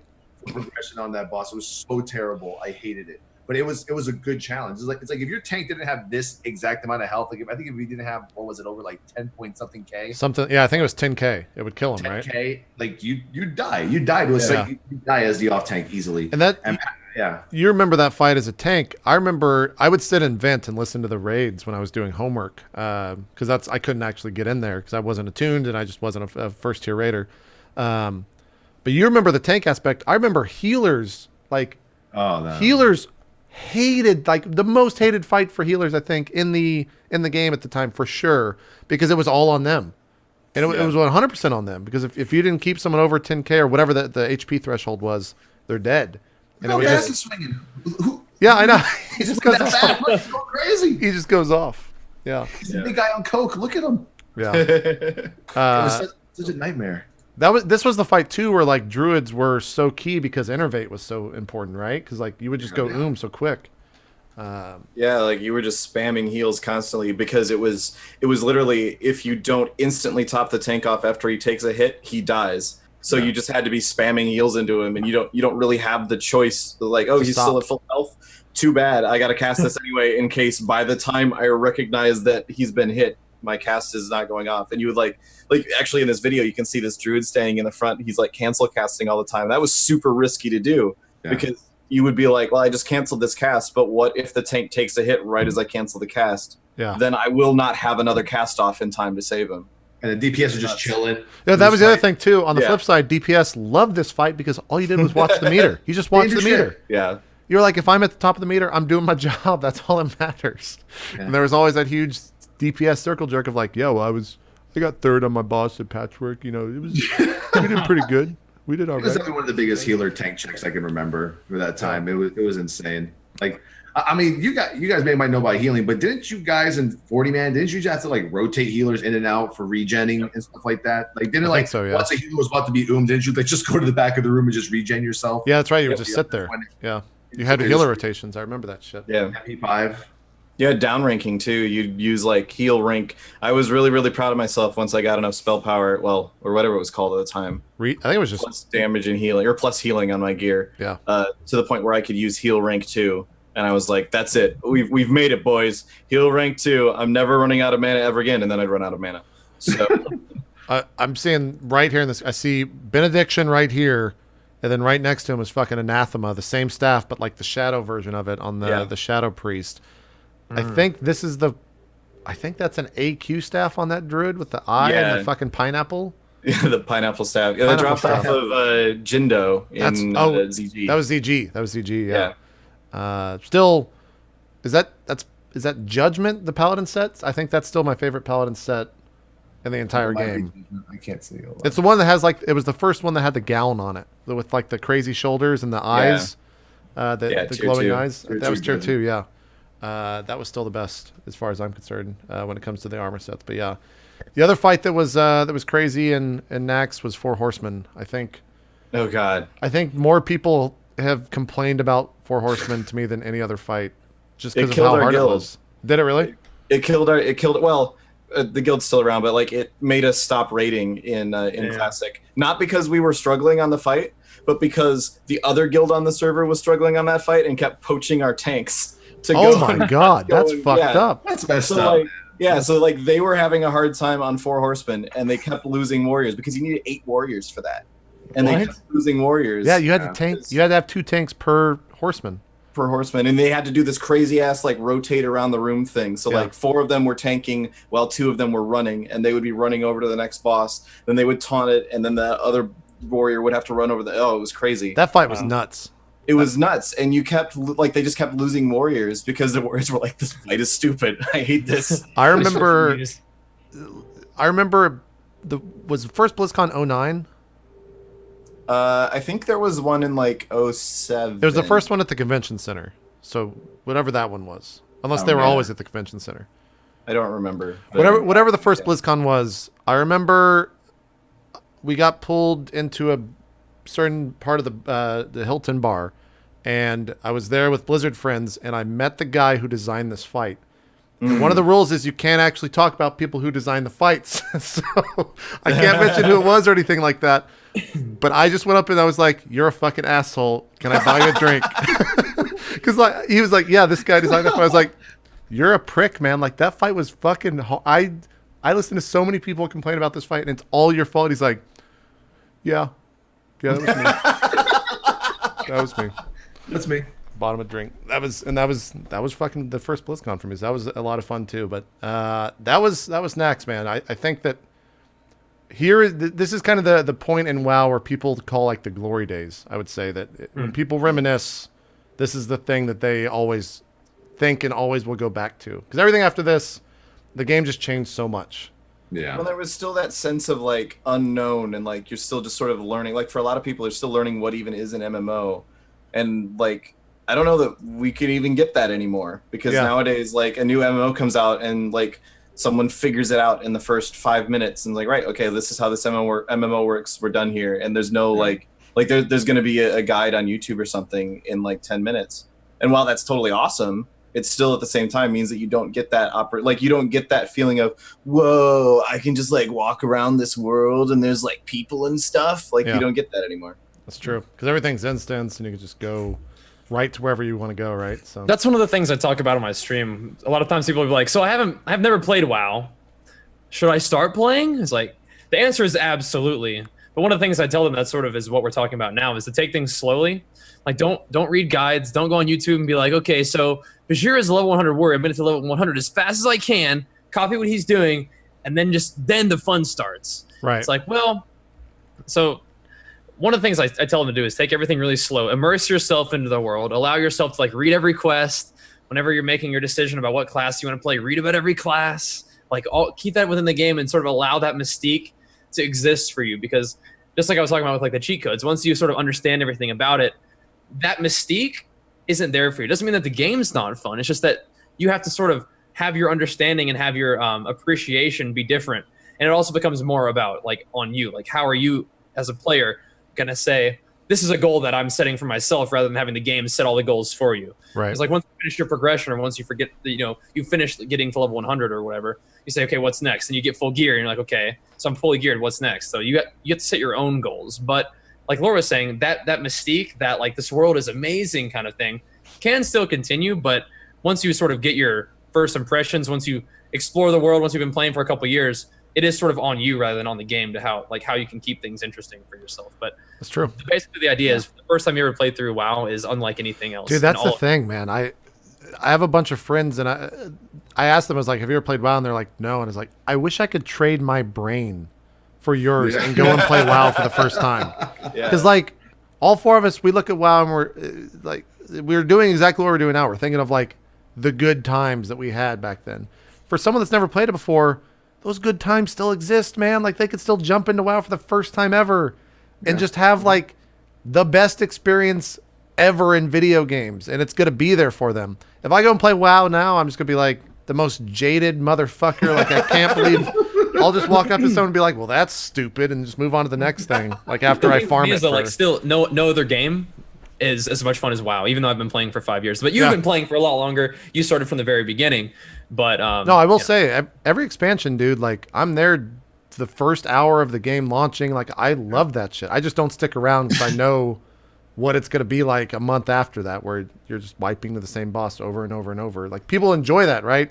I just can't do it anymore because I have no patience. I mean, I'm not a PvE player. I know you're the PvP guy, so you're PvP stays fresh all the time. That's true. You can see the same comps and stuff, and you can see the same players, and you can get an idea of like, okay, this comp beats this. But one of the things that happens is that you as a player, it's up to you. You're like, okay, I have to improve, right? And even if you go in and you lose a match, it's like, okay, there's things I definitely could have done better there. And so rather than the game setting up the goal where it's like, okay, if you get better gear, then eventually, you'll be able to kill this boss easy. It's like, okay, I've already got max gear. There's nothing that's going to help me. Right. Especially like, and you learn like the ebb and flow. You learn like what a certain arena comp is going to do against you usually, but it's not the same thing as like a definite mechanic that you have to like nail every time. Things are always going to change a little bit. So PvP sort of helps keep things fresh for me because I've been doing a little bit of PvE with my stream and stuff, but I definitely could not deal with like just wiping. I was the same way, man. That's like, kind of why I dipped out. The other thing too that sucked back in the vanilla days when there was no arenas or anything like that, you would run into someone out in the open fields that would have PvE gear that have never PvP'd before, but because they had that PvE gear, they would win in like a duel, and it was infuriating because it's like, you just have better gear, dude. You're not a better player than me. You just have better gear. Like that was always the excuse that we had. The 2-minute mages, man. Dude, that's exactly where I was going. You missed a fun time in PvP this year. Well, I made a fucking mage for that reason, to get the trinkets and just to run around and just pyroblast someone, like palm pyro someone, immediately dead. Just one shot done. It was the best time. Pyroblast, instant one shot. Yeah. Dead. So those were good times. The devil trinkets. Like when did Warsong? That was still vanilla, right? When Warsong got introduced and AV and all that shit. Yeah. I remember doing like organized WSG, and that's why I made the mage, because if someone picked up the flag, my job is to go over to that guy and press my fucking macro so that he dies. Pyroblast missile. Yeah. That was my fucking role. And it was so much fun.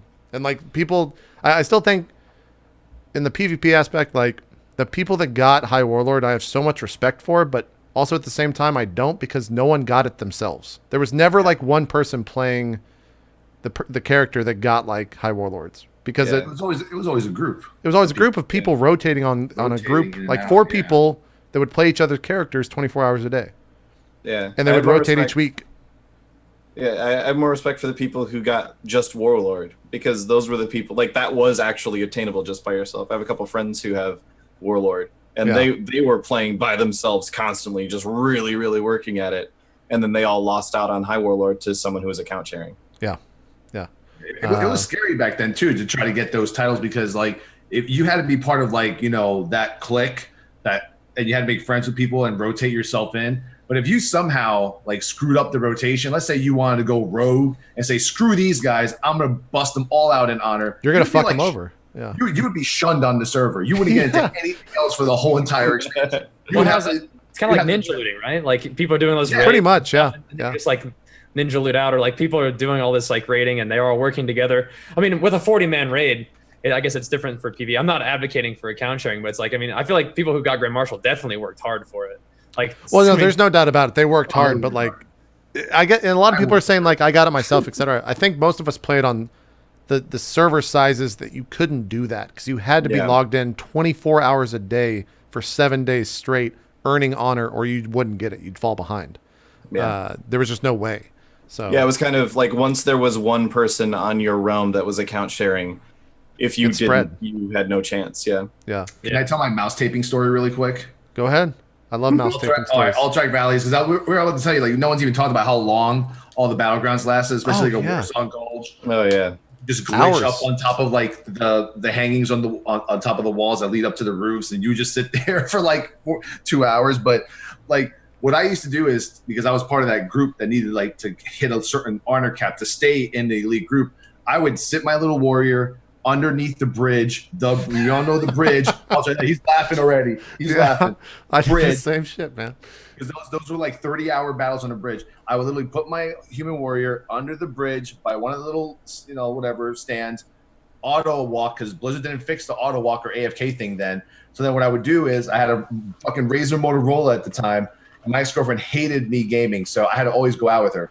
So, Oh my god. oh god. So then I took my mouse and I taped my Motorola to the mouse.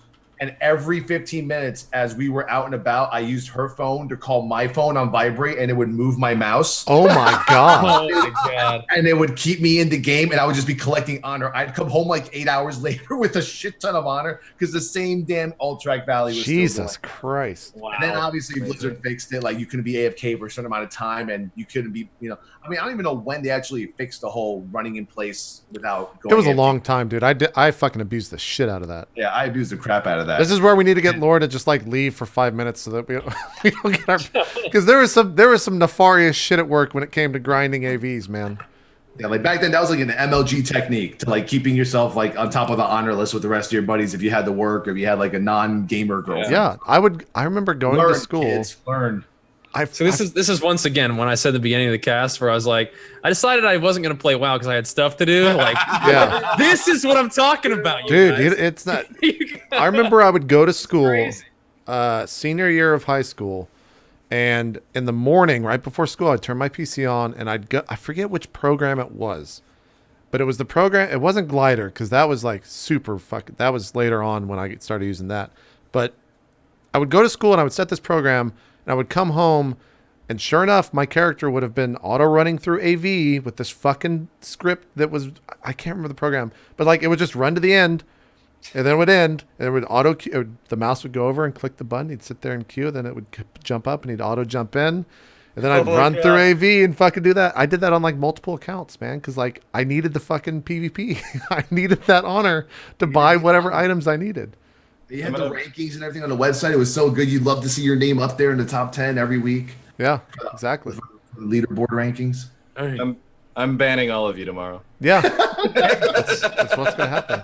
Well, that account's actually permabanned. I have a permabanned account. Like my vanilla, my first ever World of Warcraft account has been permabanned since like 07.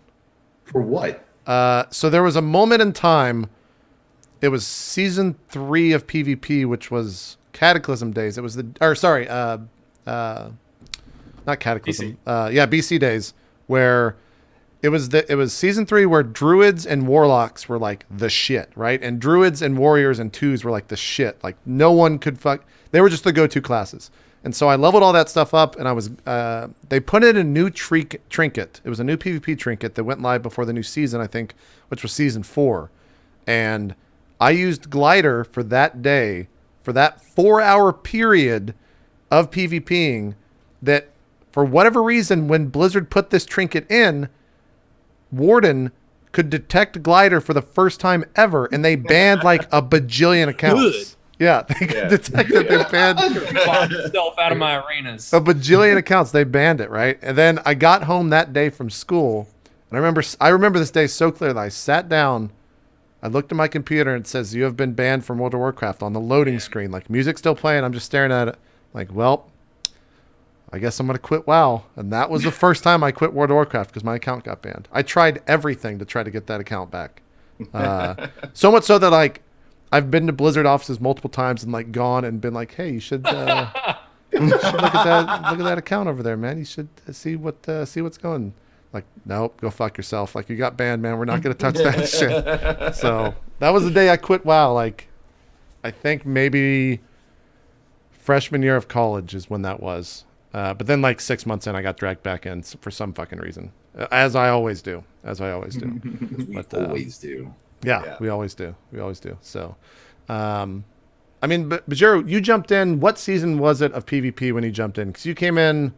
Yeah, so I finished leveling 1 week into season 9, so I missed the first week of season 9, which is the first week of Cataclysm. Yeah, First week Cataclysm. Okay, so yeah, we still got some expansions to go through. I mean, we can just run through them. Like Burning Crusade.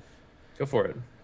That was the first one with arenas. For PvP people, that was like the shit, right? Because like first season of Arena was just insane. Like there was nothing like that. It was so much fun week to week getting the points and all that stuff.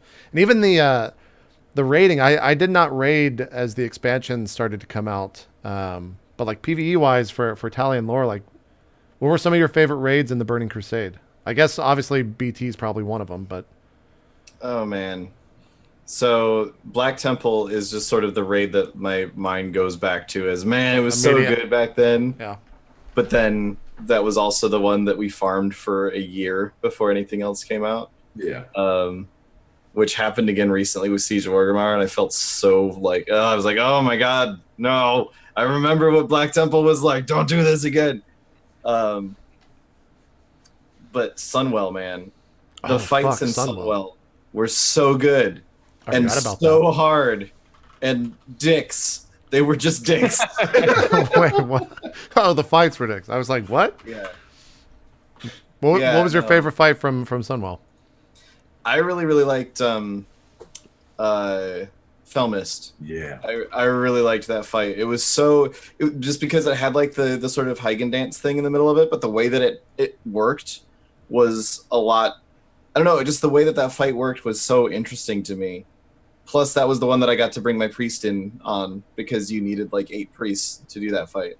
So here is I don't know what language. This is not English. I know that much. There's shit all over the screen. Well, there's Felmist right here. A lot of these fights I never played when they first came out. I just watched the videos of the people killing them. What was the Sunwell had the bow, the legendary legendary bow, right? Yeah, the world first of which went to a rogue. Oh right, because there was no hunters in the raid. There was a hunter in the raid in that raid, but he was brand new. Like it was his first raid with that group. And they were like, well, we're not giving you a legendary on your very first raid, and this is still technically best in slot for rogues, so we're giving it to the rogue. That was during the fuck, now I'm blanking on the guild name. What was the guild name that got that? I don't remember the name of the guild. Was that it wasn't Kungan's guild, was it? I don't think so, no. No. I forget what it was. I forget who that was completely, but yeah. But that was like people quit other guilds over that because they were like, I don't want to raid in a game where this sort of thing happens, and my guild is probably going to do the same thing. And it was like, wow, the sort of panic that comes out of you gave a legendary bow to a rogue, and now other people are quitting other guilds. Did any of you play rogues during BT and get a warglaive? No. Oh god. Okay, good. Because if I saw a fucking warglaive in arena, I would most of the time just leave. I'm not even kidding. Slash AFK.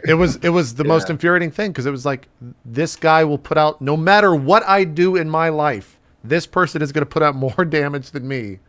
So I'm just going to leave and not even give them the satisfaction of like having a fight. You got to outplay JP. You can't even outplay that shit, man. You can't outplay that shit. I'm trying to think of the rogue's name that had it that I remember. Because they're probably a beast too. Like if they got the warglaive, they're probably a monster. Oh, they were probably exactly. Yeah. You would just get fucking destroyed by that shit. And then there was also the nice thing was I think the big comp, at least in twos that I ran into most of the time, was Priest Rogue back then. And I think it was Druid Warrior was like the big counter or something. I don't know. It's been so long since I've seen all that shit. I don't want to misquote it or get it wrong. But yeah, glaives in PvP were just the worst. They were so annoying to fight against because just so much damage would come out from them. Yeah. I'm trying to think back on Burning Crusade if there was any like crazy stories. I still remember Alliance camping the And also, we used to do it to them as well. Those first 2 cities in the first zone of the Burning Crusade where you could fly over them, and then people would like drop down and just bomb people in the starting city that were just AFK. Oh, Honor Hold and Honor Hold, yeah. Another one. Yeah. Oh, the 2 arenas out there, those are hard. Oh yeah, and there was those open arenas out there too that people like that. The second or third week after launch, if you made a character and went to those zones, you would just get obliterated because that's where all the level 70s went. Yeah. Honestly, like Burning Crusade, like Kara was like it. Karazhan? Like, I forgot about that raid. Karazhan was like anyone in chat right now should just like agree because Kara was just like one of those. It was so different. It was kind of like the like Ulduar kind of different from Lich King, and that's how different it was when we entered Burning Crusade. And that was like that first raiding experience, and for me personally, Burning Crusade was like that paladin tank defining expansion as well. Hyjal was like. That was like a paladin tank's dream. You had to have one. That's where I finally got a job. And wow, really? Oh yeah. Warrior tanks, they like I couldn't. I was like that like third tank that just I'm like, hey guys, can I come in for Serpent Shrine? No man, you get fucking rocked, dude. What are you kidding me? Like I could take care of, but when it came to like Serpent Shrine and Tempest Keep, no. But then once Hyjo came out, they're like, Tally, we need you, bro. How long? We need you the whole way, brother. Like You're in. Consecrate. This is my moment. Yeah, this is my moment. You're in. Reaction pot, consecrate. Yeah. It was such an amazing experience. And then you finally get to the boss after killing the 30 minutes of trash, and you just AFK because you can't do anything on the actual boss. You can't actually tank it yet. God, what was the boss that did the mana drain? Because that was the worst as a paladin Let me tank. look it up because it's been. I don't remember. Wasn't it Netheron? Was it? Wasn't the first one? No, it was. Asgalore? It was Asgalore. I think it was Asgalore. Might have been, yeah. I I don't remember, but yeah. But for that, like and obviously Sunwell was stuff, man. Like that, and then we got to Sunwell, and I couldn't tank some of those bosses as a paladin. That was like out of control. I remember tanking Caligos. I was tanking the demon underneath, and that stun, you just got wrecked in one shot. And once again, I needed a free action pot to get out of the stun to keep tanking the damn thing. And but yeah, I'd say Felmus. I'd agree with Laura here. I think Felmus is like my favorite encounter in Sunwell.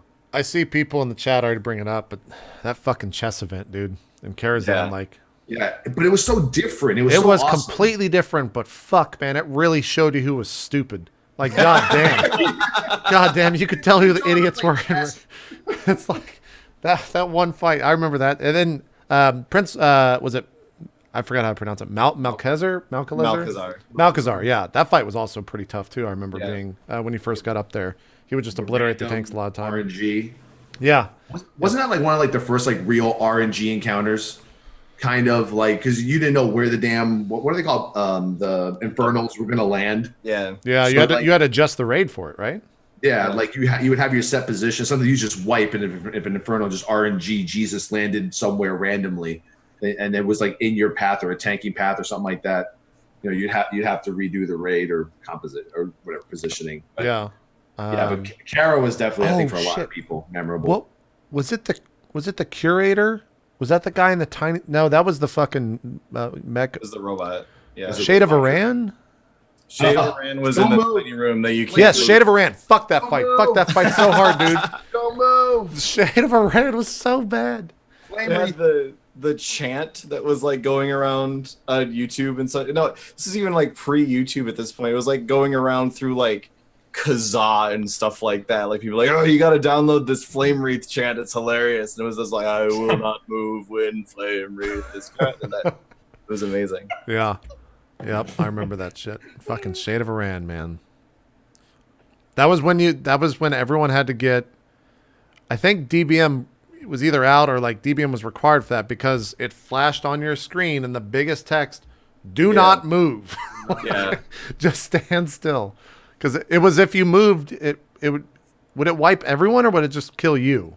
Yeah, it was a big AOE. Okay, that's what it was.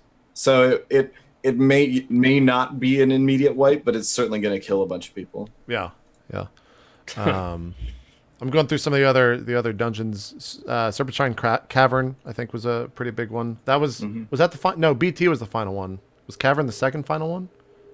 So Cavern and Tempest Keep were Tempest at the Keep. same time. Oh fuck, I forgot about Tempest Yeah. Keep. Wasn't there Hyjal as well? That Yeah, was the first Hyjal- one. No, Hyjal was with Black Temple. Yeah. Hmm. Those were the Oh, you had to go I just from think all the Hyjal 70 to raids I've Temple, ever right? done. Do what? I was just thinking all the level 70 raids I've ever done. Oh yeah. Yeah, Hyjal too. I don't think I've ever actually. layer. Like That's Theroden, Gruul. Click the box. No, really, just click the box. We win the fight. No, no one can do that either. I don't remember ever going through Hyjal. Hyjal was pretty tough though, if I remember correctly, for raids. It was, yeah. Yeah. Just a lot of shit to do. You kind of progressed in Hyjal at the same time as Black Temple. You do like the first boss in Hyjal was really easy, and then you do like 3 bosses in Black Temple, and you'd go back to Hyjal and back and forth. And then what was the Gruul. Gruul was fun. Gruul was actually not that. He was actually a fun fight. I remember that fight fondly. That was one where you had to separate from everyone because of Shatter, right? Yeah. He was actually like unbeatable for like a week, right? I think like Yeah. no one could kill it. They had to nerf it like within the first. I don't know if it was the first 2 resets or not. Yeah, there was like some glitch that made it killable, so it took them a little bit longer to fix it than otherwise because they didn't realize this glitch was happening. They were like, no, totally, people are killing it. It's totally doable. And then they're like, wait, they're only doing it when he never casts Shatter. Okay. Yeah. And then what was it? Princess Vaj, was that?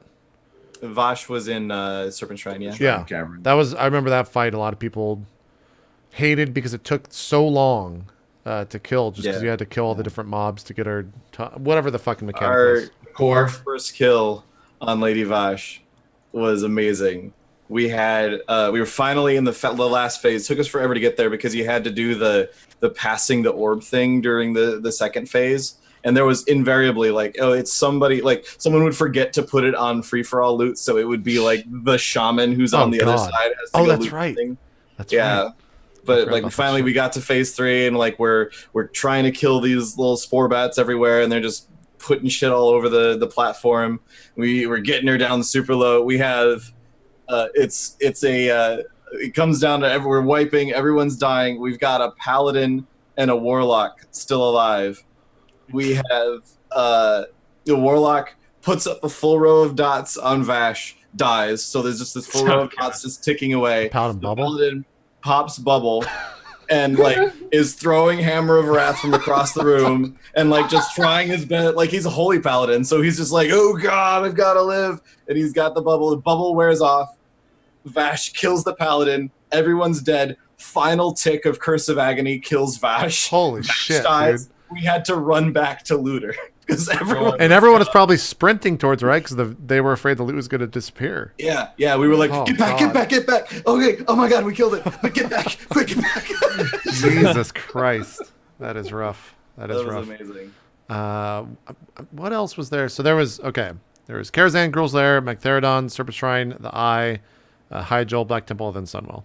I remember when people did was it Kel'Thas? Was that the final boss in the Eye?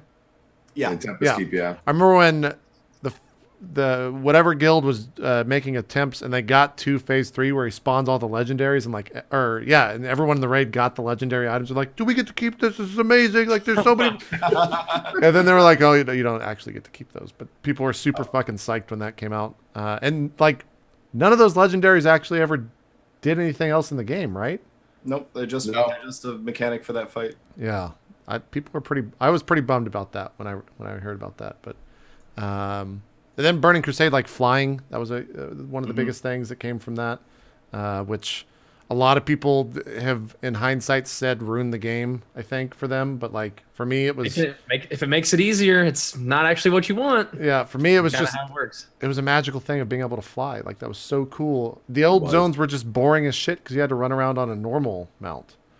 You couldn't fly. It makes it if you run around, if you have to sort of be on the ground and it takes longer to get around the world, it sort of gives you that idea of the scope of the world that you're inhabiting. You appreciate rather than it, just yeah. being able to fly around and just be like, oh, whatever, I can skip all this.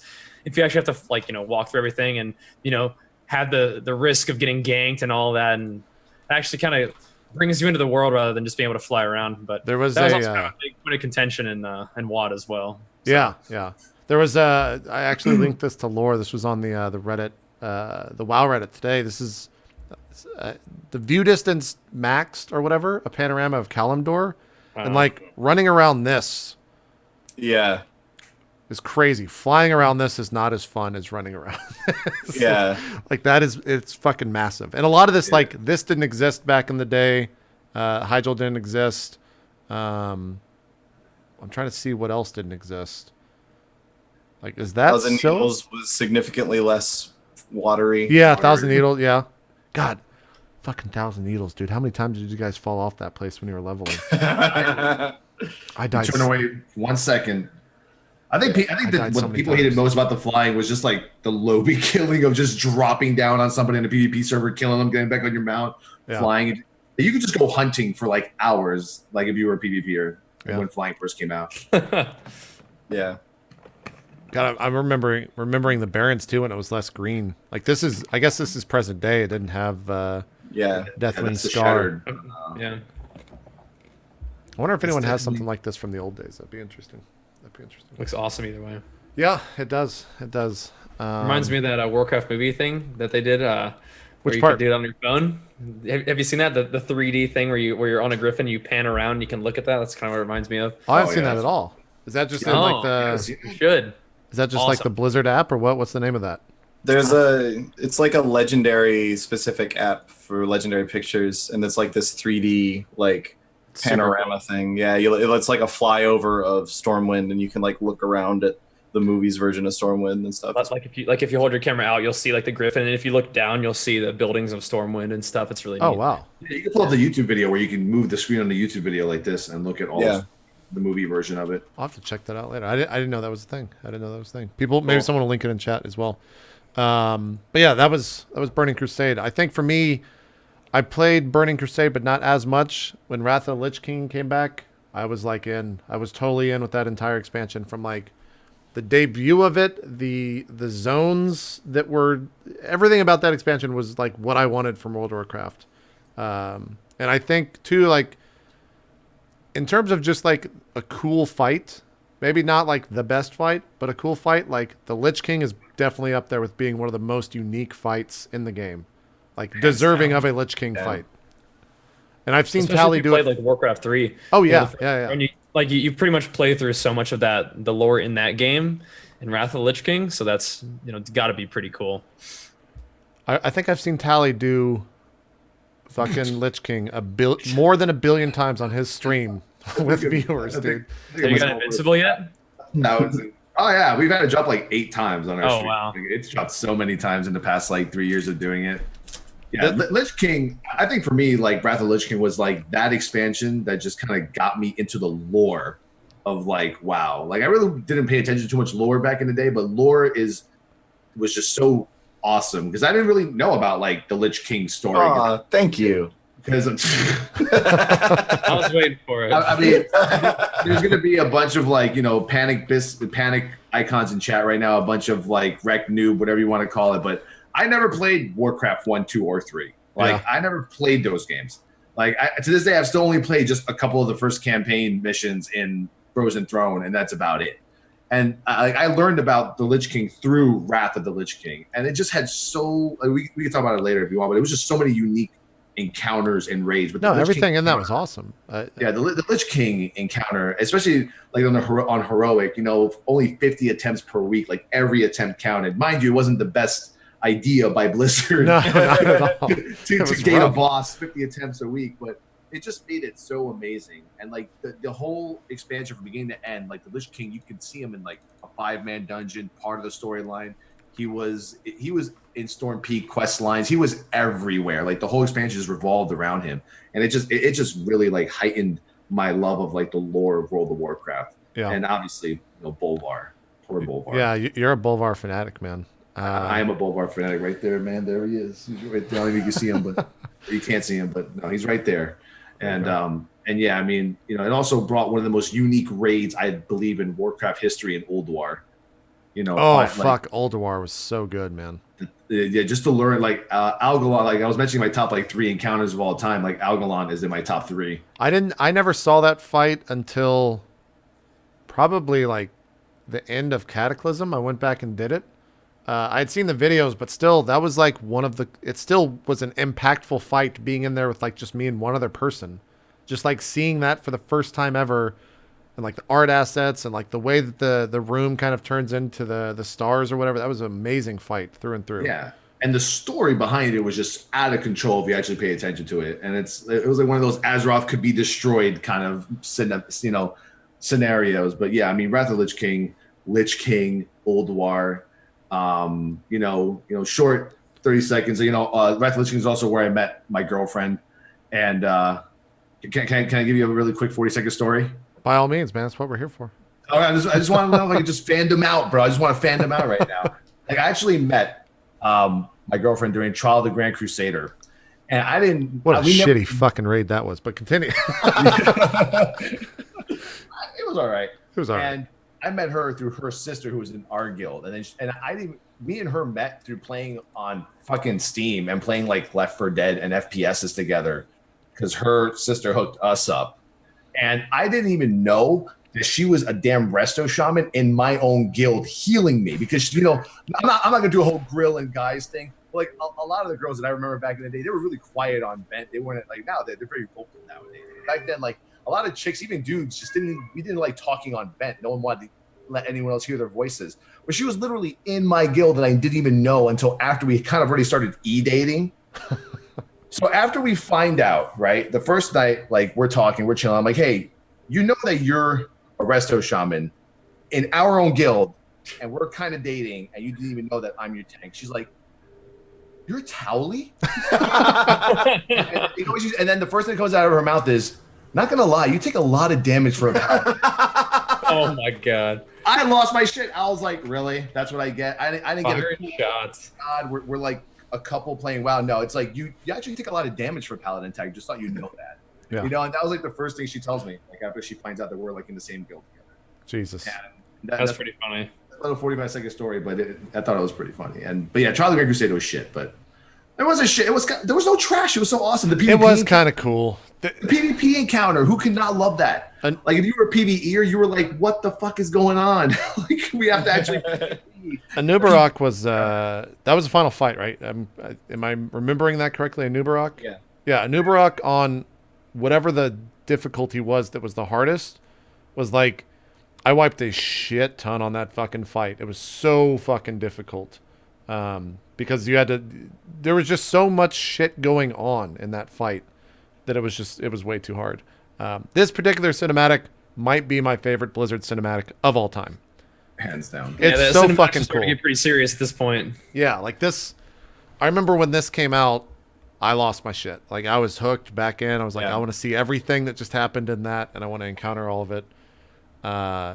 And it still gets like during BlizzCon when they only roll the cinematics during the commercials. Like every time this comes up, I will watch it from start to finish. I will not get up until I've seen all of this because it's so fucking good. Some of the other zones too, and Wrath of the Lich King, like Grizzly Hills, might be I think one of my favorite zones in the game. Because it was so unlike everything else.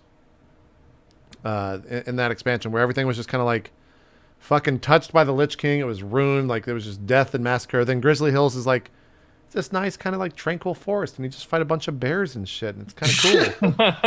It was so you get different. a break from all those zombies and apocalypse and whatnot. Yeah, exactly. Because that's all there was, especially when you got up into what was the other zone? Winter Grasp? No, that was the PvP, which was kind of an interesting. Did you ever get into? Did you see or know what that was, Bajira? Yeah. Okay. But it didn't have any use in the Cataclysm days, right? Well, when I was leveling it did, because I PvP'd all the way up. Oh, okay. I was like, I was so hooked on PvP, dude. Like I probably leveled pretty slowly because I just did PvP all the time, but I couldn't help myself. But no, I remember Winter Grasp was fun. To be honest though, like if you PvP'd in like the teens and WSG, that's some of the most fun PvP I think in the game. Oh today. yeah, I mean even after I got a max level character, I started making low level characters and doing PvP on them. And I think the videos that I did and the characters that I sort of came up with for those characters, I think were some of my favorite videos, and I think sort of what set the stage for my YouTube channel in terms of my goofiness and creativity is making up different attitudes and personalities for those low level characters. So I mean I'm with you. Bullet PvP is great too. It was good. It was good. I'm looking. Dalaran was kind of an interesting, like, home city too, because it was floating. I thought that was a really cool idea that you had to be able to fly up there.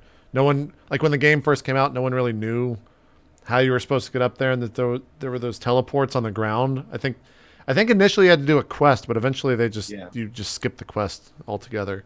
To be able to get like there. level 74, there was a quest you could do. You could also get up there like if a mage ported you, and then eventually they added the like heirloom book thing that you could buy on like a level 80 character and send it to an alt, and then that would let you fly up there earlier. But yeah, Dalaran was super cool. I love Dalaran. I miss like I it's maybe a little bit weird, but for me, like some of what makes me feel the most at home in a game is like when I'm just hanging out on Vent or on Mumble or whatever and chatting with people. What am I doing with my character in the game at the time? And so like nowadays I'll run circles around my garrison, or I'll run around in War Spear or something. Right. But doing the Dalaran 500, running just laps around the outside of Dalaran, like that was just what you did. Is you just ran circles around, and then other people would start running with you, and then you'd end up with this big just like train of people running circles around Dalaran. I love that city. Oh god, I'm seeing the twins fight. That fight where you had to get the orbs. People would fuck that up so much. It was infuriating. Yeah. Doorstrap, Bo. Doorstrap. I like how all of my memories so far have just been like, God, I hated that fucking raid where these fucking idiots, like, just so sour that some moron, and most of the time was me, would like cause a wipe. Salt them. Yeah, exactly. Exactly. Crystal God, the Northrend beasts. I remember, I don't know if you remember this, Sally, on Main Tankadin, having these like giant, like long ass threads about like, when's the best time to bubble your off tank? When's the best time to bubble yourself? Like, how do you get rid of the dot? How do you actually survive? Because that was one of the first bosses that could one-shot a tank, like just out of nowhere, because you get a tick of the dot at the same time as it meleeed you, and you just die. Yeah. Call of the Crusade. People just diss on that all the time, and I can't stand it. I kind of like Trial of the Grand Crusade. It wasn't the worst. You're right. It was like one of those, I'm kind of taking a break from raiding, but still raiding while we're waiting for Lich King. Yeah. Because I think, honestly, like, I love trash in instances, but to me, like, trash is some of the biggest waste of time in some raids. It's like, oh my God, we got to clear like 10 to 15 minutes of this, and then we got to fight a boss. The TOGC was just like boss, no breaks, boss. No, and when trash used to reset back in the day in some of the old dungeons, that was the worst. Well, and it kind of had to be pretty quick to get through Trial of the Crusade because most guilds were still farming Ulduar for Valenia fragments at the time too. Oh, that's right. So, the stuff. Like if TOGC had been like a full raid tier, no one would have been able to do it because they still had like it would have been way too much stuff to have to try to get through in 1 week. Yeah, I still remembered. I think even during like the trials portion of the raid when that was out, I still remember people trying for Mimiron's hard mode. Like that was in that time. I think was in the Wrath expansion might have been the hardest fight. Like Mimiron hard mode was fucking difficult, and I still think there was guilds that never killed it. I really do. It was so fucking hard. But a lot of the Ulduar fights were just like the hard mode fights were super hard, more so than most of the raids. But yeah, I think Wrath of the Lich King, everyone goes straight to the Lich King fight. Like that's the most memorable fight from that expansion, I would say. Shadowmourne, man. Yeah, like, Shadowmourne was just so cool. Yeah. It was just, that's what got me into PvP, joining like I actually people are like, you're the worst PvPer ever, and I am right now. Sorry, I'm not. I used to be able to hold my own, man. Like I was actually a 2200 plus prop paladin, and that wasn't that easy to do. Laura, he prop PvP'd, and he did his threes, I did mine, and prop PvP for paladins and 5s and 3s was pretty awesome back in Wrath of the Lich King. And if you grouped yourself with like our comp was just an arms warrior with Shadowmourne, Disc Priest with Valenier, and then just me as a prop paladin. You could hit 2200 easy. You could play like a prot holy spec too. I remember, like I said, I didn't play back then, but I watched a lot of videos, and I just watched arena gameplay. It got me like really interested in the game. But I remember that there was like a prot holy spec that you could play, where you did plenty of damage, but you had enough healing output to basically be a healer. Yeah, that's true. And it's pretty good. And Shadowmoor was another thing I remember just being so popular from like Ice Crown Citadel, just that whole entire quest line, and the lore behind that one too. We were talking about cutscenes before fights. What was that fucking idiot after the airship where you had to listen to him talk about his dad for a minute? Sourfang, yeah. We named him Dranosh. Yeah, fuck my life, man. Heart of Draenor in Orcish. I would not let the warlocks take him. Every time you start that fight, a minute of that fucking dialogue. If you were a Horde, if you were Alliance, it was like 30 seconds. Oh, that's right. It was shorter. Yeah, yeah. All of the Alliance stuff was like after the fight was over with, because then like Sourfang comes out and the like Varian's like, oh, I'm gonna kill this orc that's here, and then Jaina's like, no, his grieving father or something, and or maybe it was Muradin. I don't remember. A lone orc? Yeah. Jeez. I love that shit, man. Yeah. And then, of course, someone mentioned in chat, and I was just going to glance over it. That was the expansion that Death Knights were introduced into the game, which... God. Like they turn into zombies when they die and just kill everything, and they're just like the most broken OP thing, apparently. It was really cool, though, to see, like, the way that... And even still, Death Knights starting out is so unique compared to every other class in the game. Like that first little zone that you're in, like the Archaeus or whatever the fuck it's called, their home. Archerus, yeah. Like that entire thing was so cool to see that it never really been done before the game, and it hasn't been done at all. And they're kind of doing something with the new one with Legion, with whatever the class is that I'm blanking on right now. Demon Hunter. There you go, Demon Hunter. Oh yeah. But yeah. So that it's cool to see them going back to that. So Wrath of the Lich King was good. And then there was Cataclysm, which when that was announced, a lot of people were just like, "What? Like, you're going to go back and destroy everything that we? All right, I guess that's cool. Like, I'm kind of into like fucking dragons just destroying shit. That might be kind of fun." Got me hype. I was ready for it. I was like, all right, sure. Did you play it? Did you play on launch? Two things. Is like I played. So, like I said, I think I finished leveling my character 1 week into Cataclysm. So I guess I started playing. Like it took me like a month to level, I think. Yeah.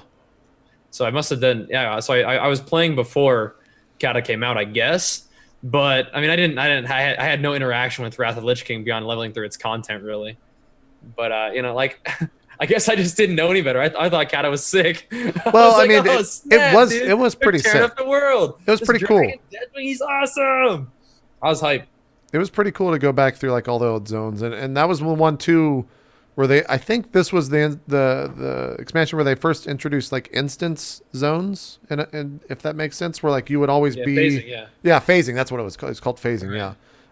And that was really cool to see like that. That was another game changer that now, since that was introduced, like pretty much every other MMO uses phasing. It's such a smart thing to do in game design sense.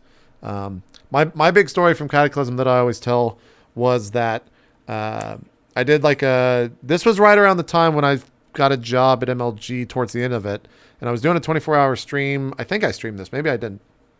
But I was going for server first mage to I guess 80 was the Cataclysm max level.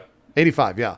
I was going for server first, and I ended up getting it, but I didn't actually get it because I forgot that I had transferred to the server a month and a half before, and there was a 2-month period that would not allow for server hopping. No. And so here, and I didn't know this, so here I am like rushing to the max level, like 30, maybe, I think it was probably like a 20-hour, 23. It was shorter than most of the other ones, like 23-hour sit down and play nonstop. I hit it. No fucking achievement happens. I'm like, what the fuck's, where's my fucking achievement? Like what? And I like put in a GM ticket. I'm like, I'm first. Like there's no one else on the server that's 85 mage. They're like, yeah, because you transferred, you can't get it. That's lame. I was so upset, and I think I quit like 2 weeks after that because I was so upset I didn't get it. And JP was never the same. Yeah, I was never the same. That was like the one where I was like, all right, I'm finally going to get a server first leveling. And then I think the next expansion, they didn't have server first levels. Like they took that off of the achievement list, right? Where you wouldn't get it wouldn't spam it to the realm, or it might have been 2 after that. Yeah, I think that happened in Warlords. It might have been Warlords. Got rid of those. But yeah, Cataclysm was cool because That was when Worgens got introduced, which we're seeing right there, which I guess were cool. I'm not the biggest fan of Worgens. I know people are, but it was another race. We had then flying mounts everywhere, which I think was a pretty hot topic and maybe even is more so today. Oh, and they put it, that's right. I'm remembering all these like announcements right here where you could have like a fucking undead hunter and shit, or a Tauren paladin. What is all the, oh fuck. What was that zone, the second zone that you leveled in that was underground? Through the eye or whatever. Stonecore. No, Stonecore was the dungeon. Yeah, Deep Home. Deep Home. Yeah. That was really cool. Oh, and this had the first and only underwater zone. That a lot of people, that's probably a pretty divided topic if you enjoyed that zone or hated it. I think I enjoyed it, but I'll never go back and do it. Like, it was such a slow experience. Yeah. I'm glad to have, like, that was when I leveled my character. I went to Vashir instead of Hyjal. Yeah. And I was like, well, I'm glad I've done this. It was a mistake. I'm glad I've done this. It was so much slower. It was so much slower. Yeah, I went to Hyjal for sure. I was like, I'm not doing, it's going to be awful hard to fight people underwater. So, yeah, let's go to Hyjal instead. Plus, I remember Hyjal from playing Warcraft, so I was like, let's go see what they did. That's true. That's true. Yeah. I will say, though, that it had some really cool like looks to it, like in terms of scope and scale. The underwater zone had like really good scale, to maybe even the best, because you'd just be like swimming around and there'd be that giant whale shark off to the side that would sometimes get a little bit close and you'd kind of like freak out sometimes. So that was really cool to see. But Bajir, you've kind of been on the sidelines this entire time, so I want to get you in more, because this is where you started playing. Right. I mean, what you had the experience of, that I had wished for earlier, where I hadn't played yet. So what was it like for you to jump into a game which around this point, I mean, it was heralded kind of in the same way it is today, as like being one of the best games of all time. Definitely had a giant sub base at the time. Everyone had played it. Everyone talked about World of Warcraft. What was it like when you jumped into it?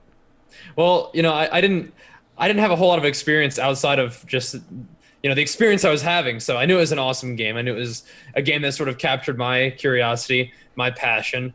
But leveling through it, it was just like, I imagine what it would be like for everybody else. I just had a slightly different experience with it, right? I was just doing my thing, and I was out there having epic world PvP battles. And then eventually, when I finally reached level 100, I knew what my next goal was, and that was to, get on that honor grind and get my full gear and step into the arenas and get more powerful. Because my main motivation for doing arena at that point was just to become more powerful for battlegrounds.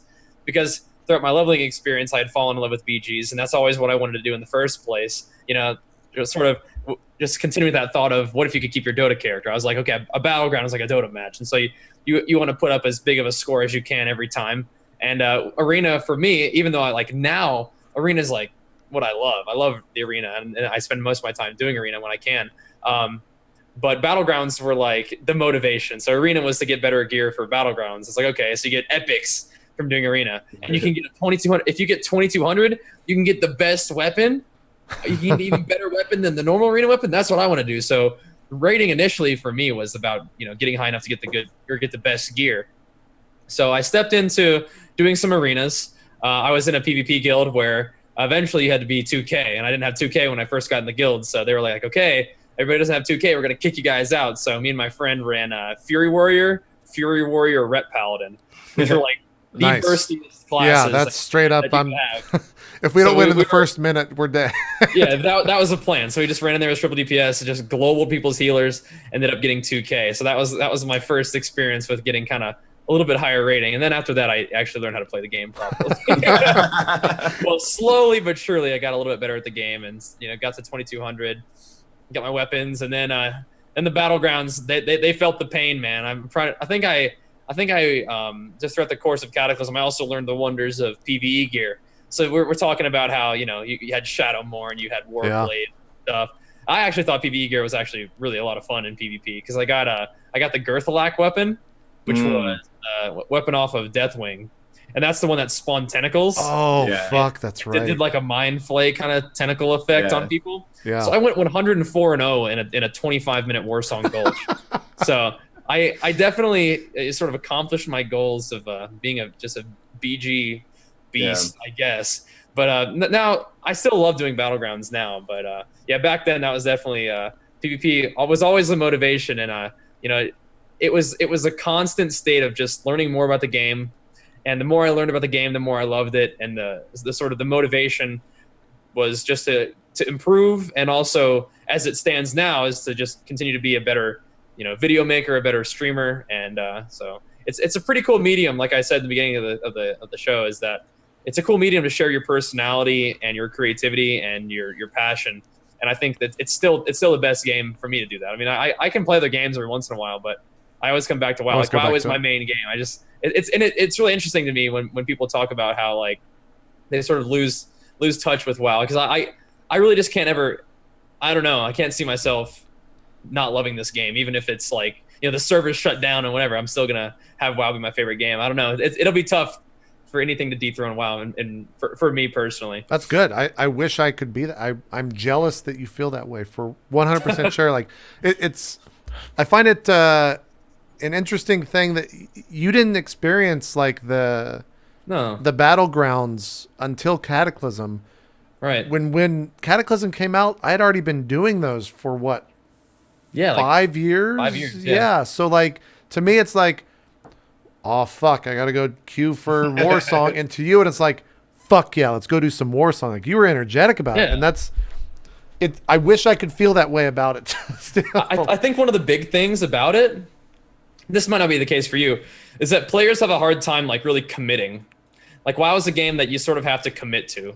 Because if you say, I'm just gonna hop in and play WoW for like a week or something, or I'm gonna level to the next level cap, and then it's like, okay, what do I do next? Like that's what I was talking about before, where you're expecting the game to sort of set goals for you. Like WoW is it's the World of Warcraft. It's not like, you know, it's a world where you can decide what you want to do with your gameplay experience, and that can actually be intimidating for other players. And I've actually played other MMOs where I'm not familiar with that particular game, and I get into it, and it actually ends up being overwhelming. Where it's like there's so much to do, and you don't know what to do, that you just say, there's actually nothing to do. I'm gonna stop playing this. But it's actually there's so much to do. So with World of Warcraft, you know, for you've played the game for a long time. There actually may be a situation where you're like, there's really not much that I can do that's you know, new and exciting to me. Yeah. And if you're looking for a new and exciting experience, it's kind of tough for you to get that out of a game that you've played for 11 years, right? Right. Unless you can find a way to set goals for yourself. Like, I want to achieve Gladiator title. I want to achieve the rank 1 title. I want to be someone, and then you can even take that outside of just the game, where it's like, I want to make like a really, really cool video about WoW, or I want to put on like a really, really neat live stream every day about World of Warcraft. So I don't know. That's why when I say it's a medium for expressing myself, that's kind of what I mean. And that's the kind of thing that you don't get if you're just going to say, I'm going to play this for a week. I leveled, I'm done. Like, it's kind of tough for you to have that sort of passion. I think we talked about, like, I get pulled in at the beginning of every expansion the same way. Like, I'm totally into it. I'll set the goal of, like, you know, I'm going to hit max level, check out all the new stuff. And I do it so fast because I'm such a fiend that I'm just like, I'm spent. Like, I'm out. I'm going to go check out some other stuff.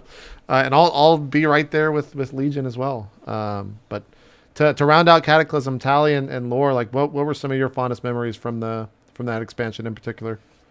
I think for Cataclysm, it was... You got to turn your mic up now. Now it dampened it all the way. Now it's low? Yeah, just turn it up all the way. Oh, man. Like, how about now? Louder. Jesus Christ. Get the Lore. I'll be right back. Okay. Lore, go. So for me, Cataclysm, like I thought the rating was good in Cataclysm. There just wasn't enough of it.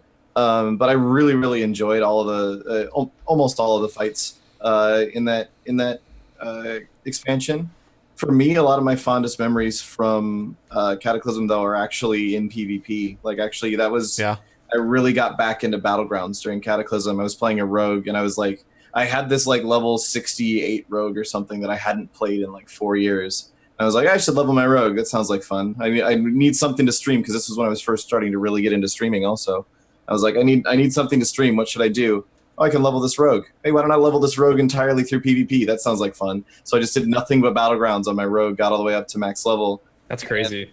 It was so much fun. Like, it was so great. And I ended up like doing all this crazy stuff and just having like so much fun in Battlegrounds and everything. Like, even to the point where like One of the things that makes me really excited for the new like prestige system in Legion is because what happened with my rogue was I finished leveling my rogue and then I got him fully honor geared, and I was like, okay, well I don't really want to get into arenas at the time.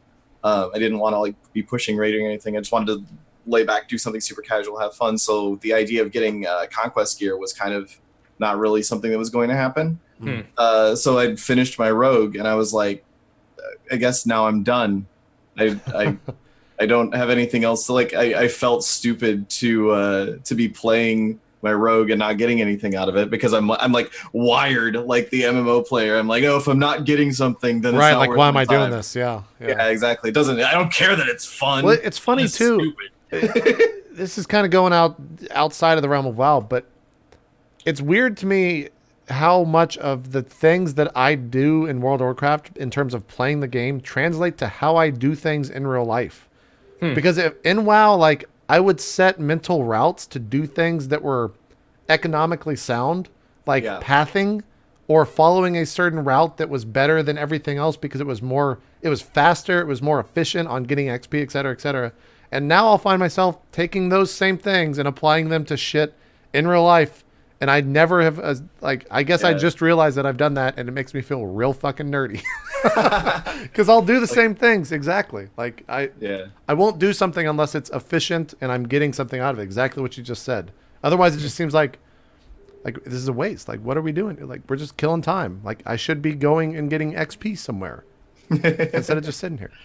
And it's interesting to do that. That's actually what bothers me about PvE is that, like, for me, in PvP, you're pretty much always doing something. Right. I mean, like, I think what you were talking about is there's some sort of reward being gotten. But for me, it's like with PvE that the worst part of it is just like the standing around and Just waiting sitting for there. people. Yeah. Like waiting to summon, waiting to find people for the group. That's the worst. It's true. It's true. Tally, did you get your... Are we good audio-wise? Are we good? I have no idea. Oh my god, it's so quiet. What the fuck is it so quiet? I don't know what happened, dude. We might have to take a break and fix it. Did you bump your mic all the way up? Yeah, dude. I don't know. It's like so weird. I have no idea what happened. Did you check automatically adjust microphone again? Yeah, I might have to uncheck that. Yeah, that was working. Okay. That was working better than. Yeah, it was Speaking White, working. I guess. Manually adjust microphone. I think that would have probably worked a lot better. Maybe so. It's don't just know. quiet as shit.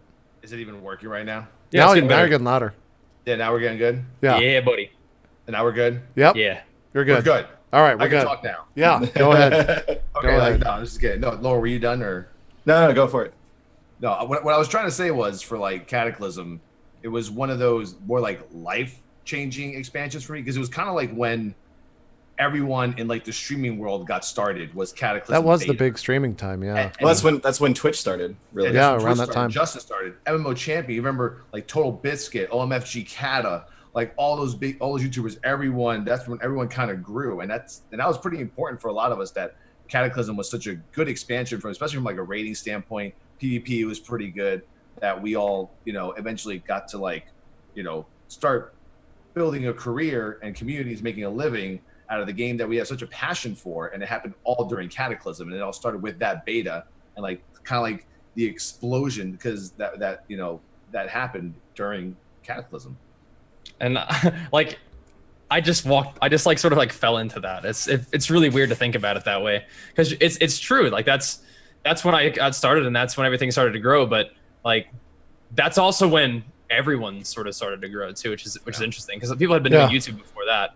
But I was just like, you know what? I was thinking I want to start a YouTube channel, and I had no idea what was going with WoW. I just knew that I wanted to do YouTube. Right. Like I mentioned earlier, I saw that YouTube in general was growing, and I was like, well, that's awesome. I think I like this community. I want to be part of this. I never thought about doing it like for a living. I thought it'd be awesome. I just didn't think it would be something that I was able to do. I just knew that I wanted to start making videos because I thought it would be a cool thing to do. But definitely very lucky to have started when I did, and very grateful to have been able to do what I've done up to this point. And it seems to be continuing to go well, which is always great. Sure. Yeah. You guys were mentioning all the videos and stuff. One of the things back kind of way back when Twitch didn't exist and YouTube wasn't that big of a deal, warcraftmovies.com was the go-to site for the big raid kills or the big PvP releases that a name like Vertney which I don't know if that means anything to Bajira. Maybe it will, but Are like, you kidding me? I'm telling you, dude. Okay, good. I watched a lot Okay, of good. videos. I'll watch a Vertney video and be like, oh, this guy's the fucking shit. Like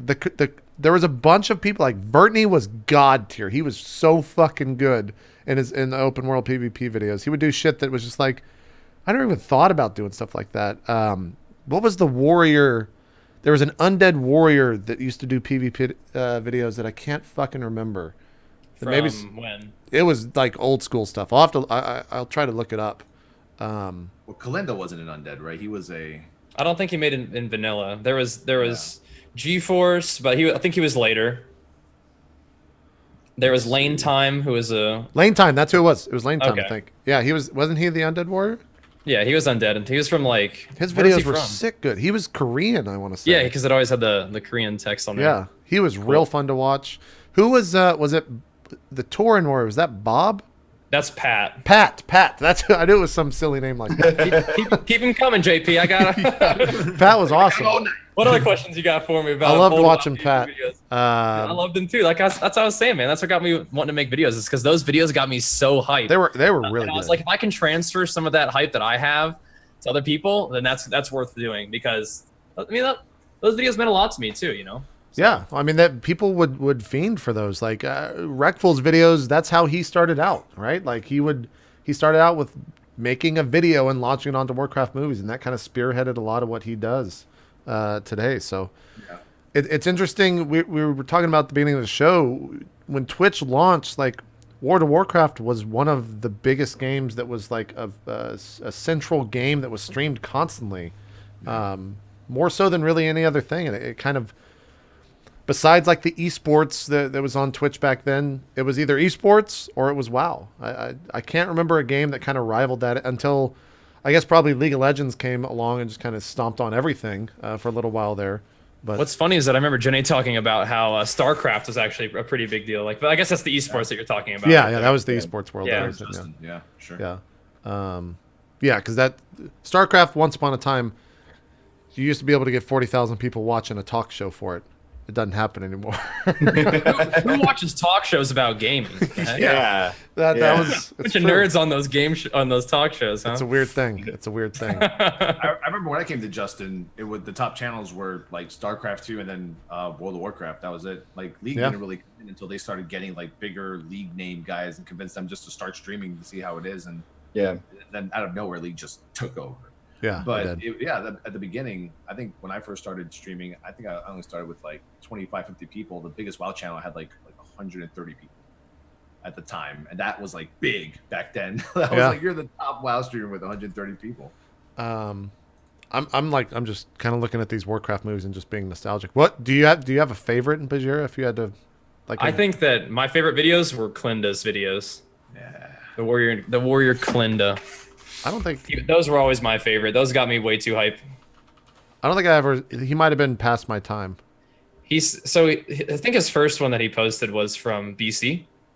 I might have saw some of this stuff like Transitioned, this. and then his most popular videos were him with Shadowmourne, just absolutely destroying people. This is Klinda 1 right here. Yeah, Klinda's my boy, dude. He's doing this Eye of the Storm. God, I can't believe I remembered just by seeing the tile set that's the Storm. Klinda's also like those the music in those videos. I'm sure that like maybe some of the music that he used was also popular in just PvP videos in general. But I found I was introduced to a lot of really cool bands that I have come to love through PvP videos. Through those PvP videos. Yeah, definitely. Yeah, it was always so funny to me when I would watch like a boss fight video. And the only thing you got in boss fight videos was like some Euro trance, like some good fucking techno. And there's a lot of techno songs that, or something going yeah, like that I would listen to because I heard them in some PvP video or some PvE video. So and those are still true. Like Warcraft movies it looks to be a pretty popular site. Like they're still banging stuff out. I post a few videos on Warcraft movies. They hate YouTubers though, so I think that's really? like, yeah, the community does. The community. Warcraft movies is a neat place. Yeah. But the community they're very precise about the kind of videos that they want. Gotcha. And they don't like YouTube. Interesting. They're not YouTube, JP. Gotcha. Keep that YouTube trash out of here. That's true. I understand. We didn't even mention it too. A site that is directly linked to WoW in my mind that I probably fiended over for years is MMO Champion, man. Like, Oh yeah. talk about a site that really they were pioneers for so much stuff. Like it was Thoughtbot. Thoughtbot was kind of cool when the game first launched, and then Wowhead was kind of like the database after that, and then MMO Champion always fucking data mined everything and so much so that like Blizzard got to the point where they're like, can you guys just not just let us have this announcement for once, you fucking assholes. Please surprise us once this week, I beg of you. Yeah. I was pretty excited that the Legion wasn't all over the front page of MMO Champion before that announcement happened. I was happy about that. I have no basis for this, but I would assume that Blizzard reached out and was like, do not leak this. we'll give you guys some stuff. Like I would assume there's a conversation being had there, because otherwise they would have leaked it. Notoriously they would have. I think that we actually managed to pull one over on them this time. I think there you go. They didn't find out about it. More power to you. To you. Live now. You see that? Like they have their own channel, and MMO Champion actually does the data mining live. Really? You can see like all the files just being extracted and gone through and stuff. You can just like kind of catch a certain word like Legion. That's crazy. Yeah. I'm moving to the next expand. Well, you guys put out so many videos during Cataclysm. What the fuck? Yeah, I just want to get to 5 point. No, that's Warlord, Draenord. We're trying to get to Mist. I just can't find the video because you guys have like your TV spots. There we go. All right. Yeah, so Mist was next. Mist was kind of a weird expansion because I feel like a lot of people were... My first reaction when I saw that there was pandas in World of Warcraft is, what the fuck are there pandas in World of Warcraft for? I think we had an episode... I was doing Legendary with Gamebreaker at the time. We had an episode called Pandas and Pokemon because that was kind of what they announced. Yeah, it was pet... Yeah. Pandas and Pokemon. Pet classes in the panda? Yeah, or not pet classes, but pet battles. Yeah. Right. It was a weird mix. Like Pandaren is something that a lot of people had been asking for a long time. So I was like, okay, yeah, I can kind of see why you decided to do Pandaren. Yeah. Didn't really do it for me personally. The rating was so good though in that expansion. It was so good. Yeah. I'm thinking back to I didn't raid too much during that expansion, but it was pretty cool. I liked the zones in that expansion. I thought they were really cool. They were also really large. Like those might be some of the biggest zones that I can remember in terms of just like running around it and taking so long to like quest through. And I also like the whole Horde versus Alliance thing. They really like centered on that. They returned to that. I thought that was important. Yeah. Like it was good to have that, because in Warlords it was kind of like working together, right? Is that correct in some fashions? It's a little bit scattered in Warlords. Sometimes it's working together, and sometimes it's we hate each other. Right. It's a little bit back and forth. This is a cool cinematic too. Once they start fighting, I remember this shit being rad as fuck. Yeah. But yeah, fucking pandas. PvP and MOP was pretty awesome. Did you like it? What's really funny is whenever you're in the expansion, everyone's like, "Oh, this is the most broken, horrible, season." And then you go to the next expansion, and they're like, "MOP was the best expansion." Why can't we just go back to the way PvP was in MOP? Yeah, like you never remember the like stupid crap like Stampede being broken as hell in the first season. The first season of Mists of Pandaria was hilarious. Like there were so many things that were like, is this real? Like, but I think the thing about that is that when people talk about PvP being balanced, it's like for one, you don't want everybody to be the same. You don't want every class to have all the same skills or only have a certain amount of skills so that it is perfectly balanced. It'd be really boring, and it wouldn't be World of Warcraft. I think having classes that are unique and have unique abilities and synergize well with other classes and synergize particularly well with other classes is actually a really cool thing.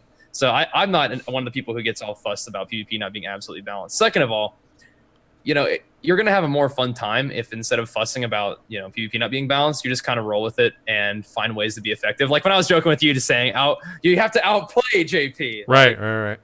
There are really, really annoying and frustrating comps to fight against, But one of the most satisfying things about Mists of Pandaria for me was learning about how to beat them. Sure. And doing so successfully. And it's hard to do, but it was so rewarding when you did. Like, for example, I don't know if this is going to mean anything to anybody, but LSD, Lock Shaman Druid and Mists of Pandaria, it was a comp that won BlizzCon. It played really well in the meta. It was really powerful. All the classes were strong. They worked really well together.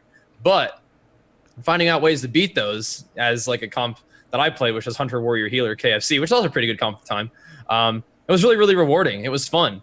And it was the same sort of a frustration versus reward factor that I think really solidifies people's love for a game like World of Warcraft, where it is frustrating and it's difficult to go up against that resistance, but when you're able to overcome it and you have the victorious outcome, the successful outcome, it sort of solidifies the whole experience as a positive one, even if there were unpleasant, aspects of that experience. And I think one of the things with World of Warcraft in general, especially with PvP, is that players just need to they need to chill out. They need to quit imagining that they want this perfectly balanced situation and just learn how to play a video game and have it be fun, but also sort of embrace the challenge of adversity where like, it's not perfectly balanced.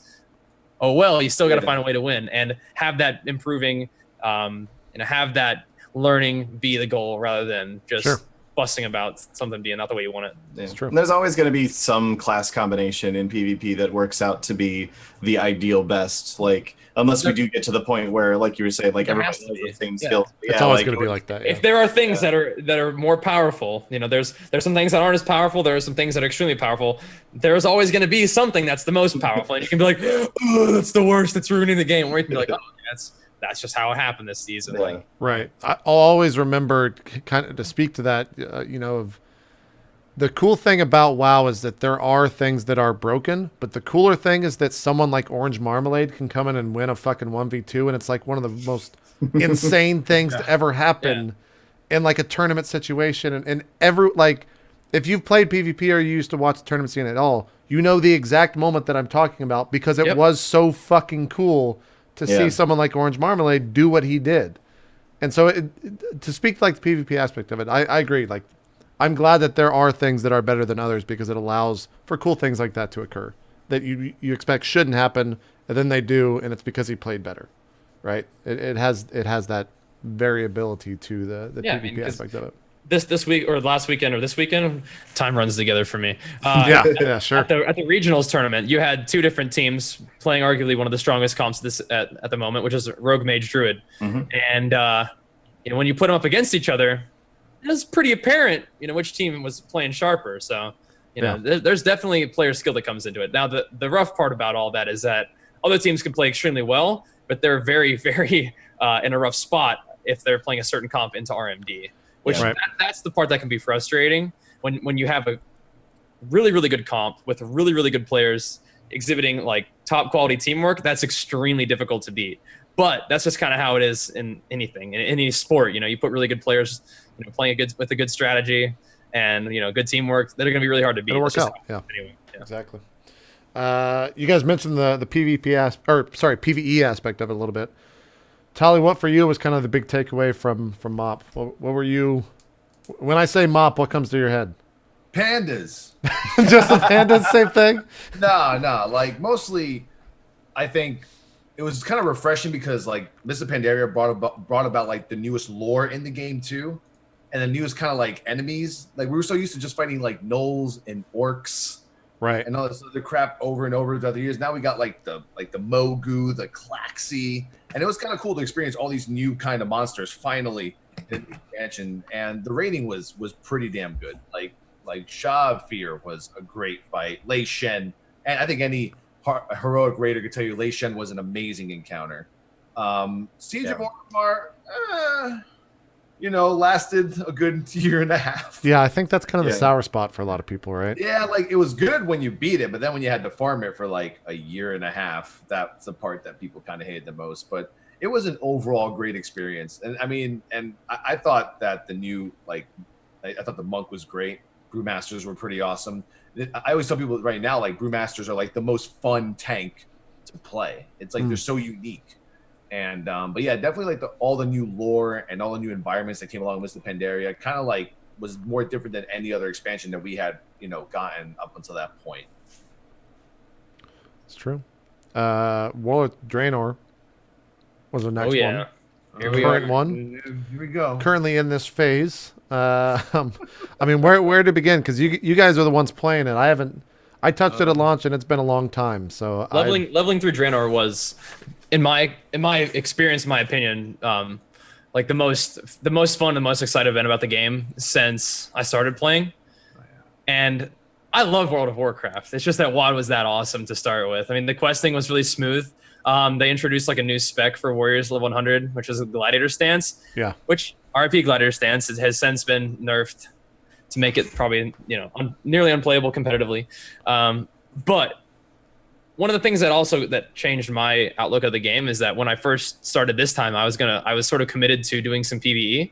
So I got myself into a pretty different attitude than I had previously. I also just love the beginning of expansions because everything is so fresh.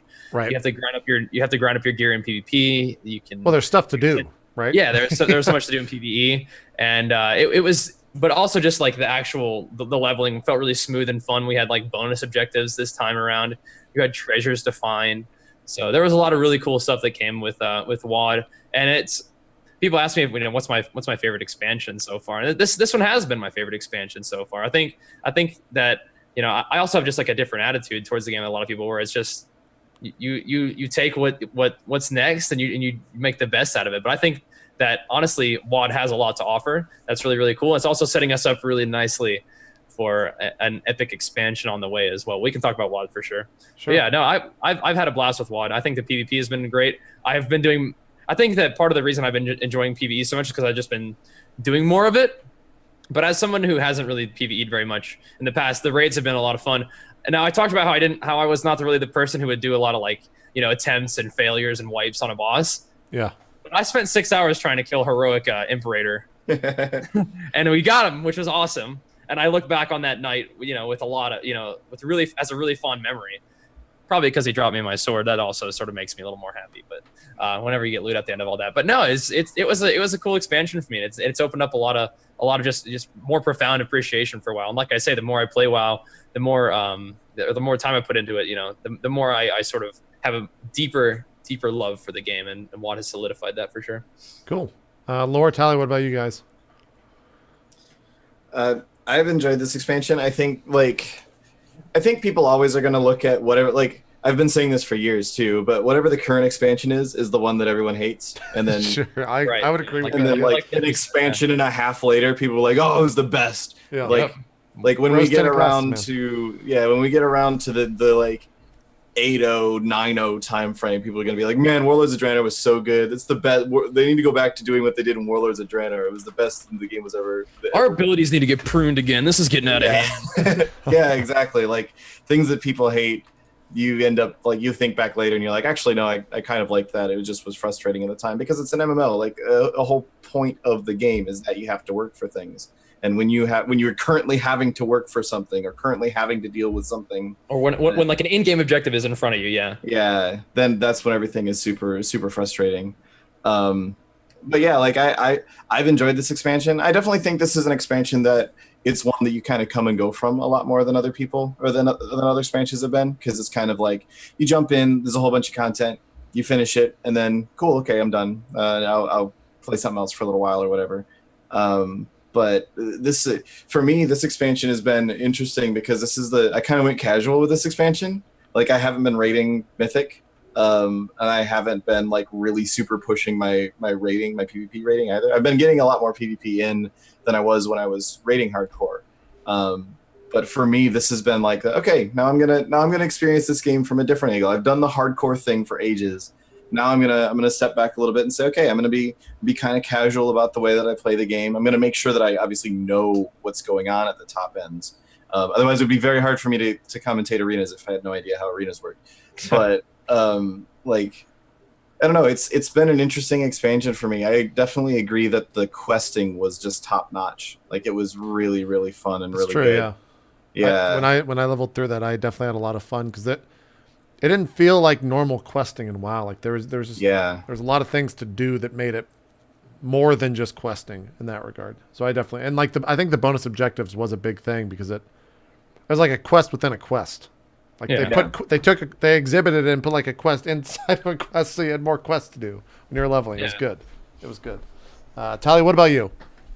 I'm like, I'll keep it real. Like, I mean, WAD is good. I thought, like I said, leveling again was great.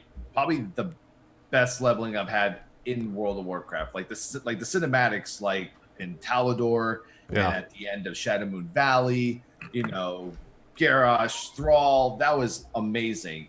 And then after that, I think like as a Mythic Raider, I enjoyed the expansion. I have a lot of stuff to do, but my friends, like, they don't have a lot of stuff to do. Like a lot of people, like, I enjoyed the garrisons. I mean, hell, I was at one point running like 5 garrisons for like gold and materials and stuff. But garrisons also took away one of the things that I like to do the most, which was like, using my professions to make a lot of money. Like I actually loved to go out and explore the world and mine by the mountains as much as I wanted to. And I could have done that, but I just kind of like to stay in my garrison and do it. And I think even like at Blizzard, they would say if they could have done garrisons again, they probably might have done it a bit differently, at the end of the day. And for PvP, this was kind of like the first expansion where I didn't even really do anything in PvP.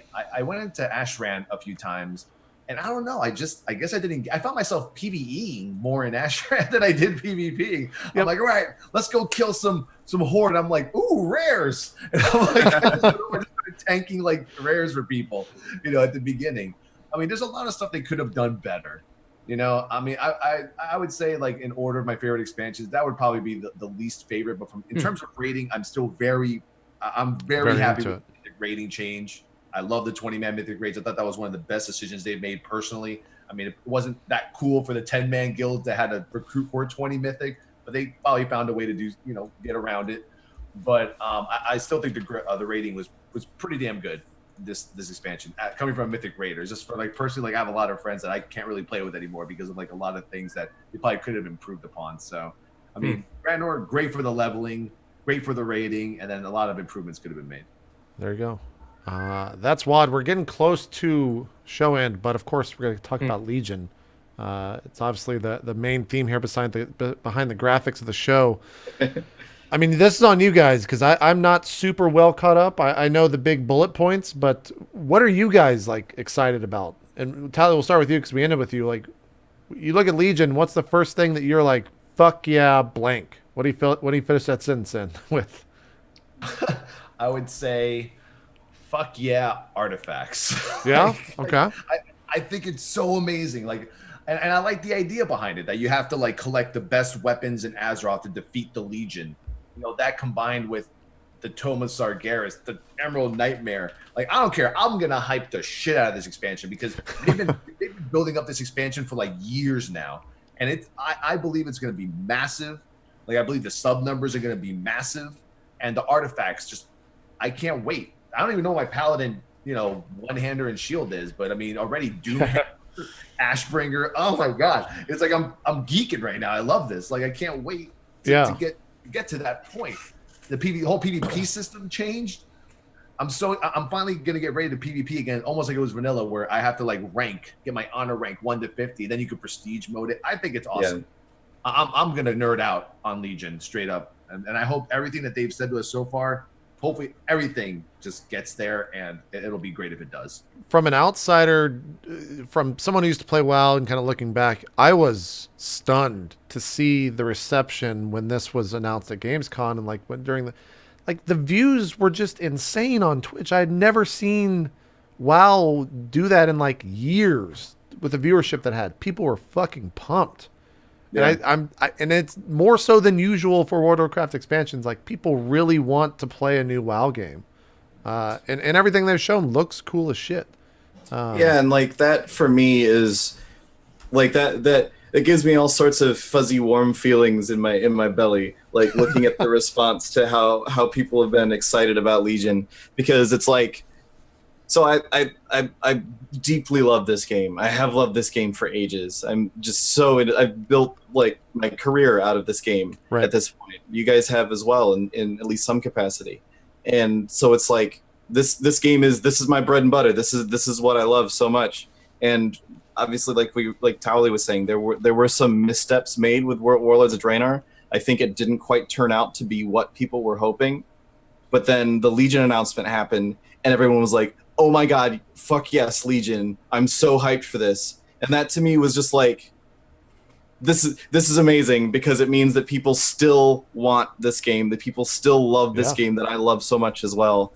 And I'm hoping that the developers can deliver on everything that that people are hoping for out of this expansion.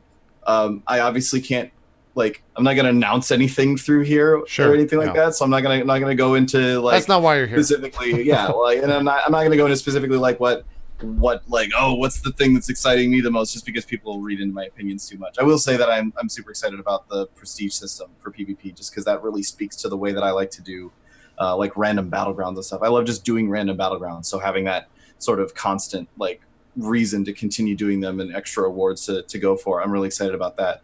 But for me, the hype around Legion and the excitement for Legion and everything, it just makes me, like, okay, I'll go ahead and admit, like, when I jumped over to, when I started working at Blizzard and immediately found out, like, they were like, okay, so Warlords of Draenor, this expansion that we're working on, you go back in time to an alternate version of Draenor and you have to fight the Warlords. And I was like, have I just made the worst mistake of my life?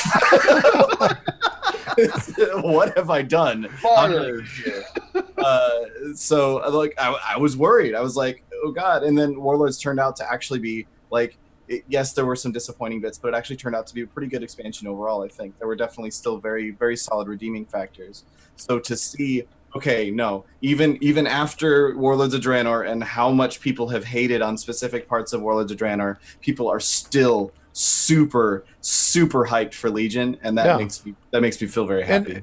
And it might also just be because, like, people have played this game for like, this is a major game, a major thing in people's lives. Like, they're just passionate, even though they shit on the game daily. They're passionate fucking fans. Like, there's people in the chat that are doing the same thing, but it's because they care about it so much, which a lot of people tend to forget. That's like, that's why they're so upset. It's because they care in the first place, right? And so I've always reminded people, or always try to remind people, like, you can be passionate about something and hate it at the same time, but that doesn't mean you don't like it. It just means that you want things to be a little bit better for you, right? What about you, Bajira? What are you most looking forward to for Legion? Yeah, just to sort of, hang on to what you guys are saying. So the first thing the last thing that you said, where people, I agree with you completely. People would not be so upset about WoW if they didn't care. Like, they just wouldn't say anything. They'd be like, oh, whatever. But no, people are extremely passionate about things that they don't like about WoW, which is fine. I mean, definitely you can get hype about things that you don't like too. But yeah, they wouldn't be so upset if they didn't care. Sure. And the other thing is that I'm definitely super excited about the prestige system, and it's cool to see so much passion from the community in a positive way. Because as somebody who plays a lot of WoW, a lot of what you hear is negative. People are like, WoW sucks now or whatever, So hearing so much positivity is a great thing, because I'm the kind of person who I prefer to focus on the positive things. I mean, you can definitely take note of the negative things, and that's fine. Like, from a PvP player's perspective, there wasn't a whole lot that was added to the game for Warlords of Draenor. We got Ashran, and we got a different way that your PvP gear differs from PvE gear. That's really the only thing. We didn't really get any. We got the Gladiators Coliseum as well, which is kind of like that. So there wasn't a whole lot of, like, real big PvP changes, which is, for me personally, I don't really mind that, because I enjoy PvP the way it is, and I have fun with it the way it is. But as a PvP player, you do want to see more content from your area of interest in the next expansion. And so now with Legion, we're seeing that. We're seeing a dramatic overhaul with the way very important things within PvP work, like your PvP experience or currency. It is now an experience rather than currency. Right. And in terms of gear, there is not PvP specific gear. So you can acquire gear through whatever means you want, and you'll be ready for PvP. There's another thing with gear where your gear doesn't really matter as much. Your item level isn't that big of a deal, or your stats aren't that big of a deal, because you can get scaled individually for PvP, and the difference between item levels isn't that big of a deal in PvP. So what that looks like to me is it's going to be including more people in PvP, which is great. That's what you want as a PvP. I do like one-shotting people with bad gear, but I will definitely sort of trade that for a lot more people being involved in PvP. So those are really exciting things as well.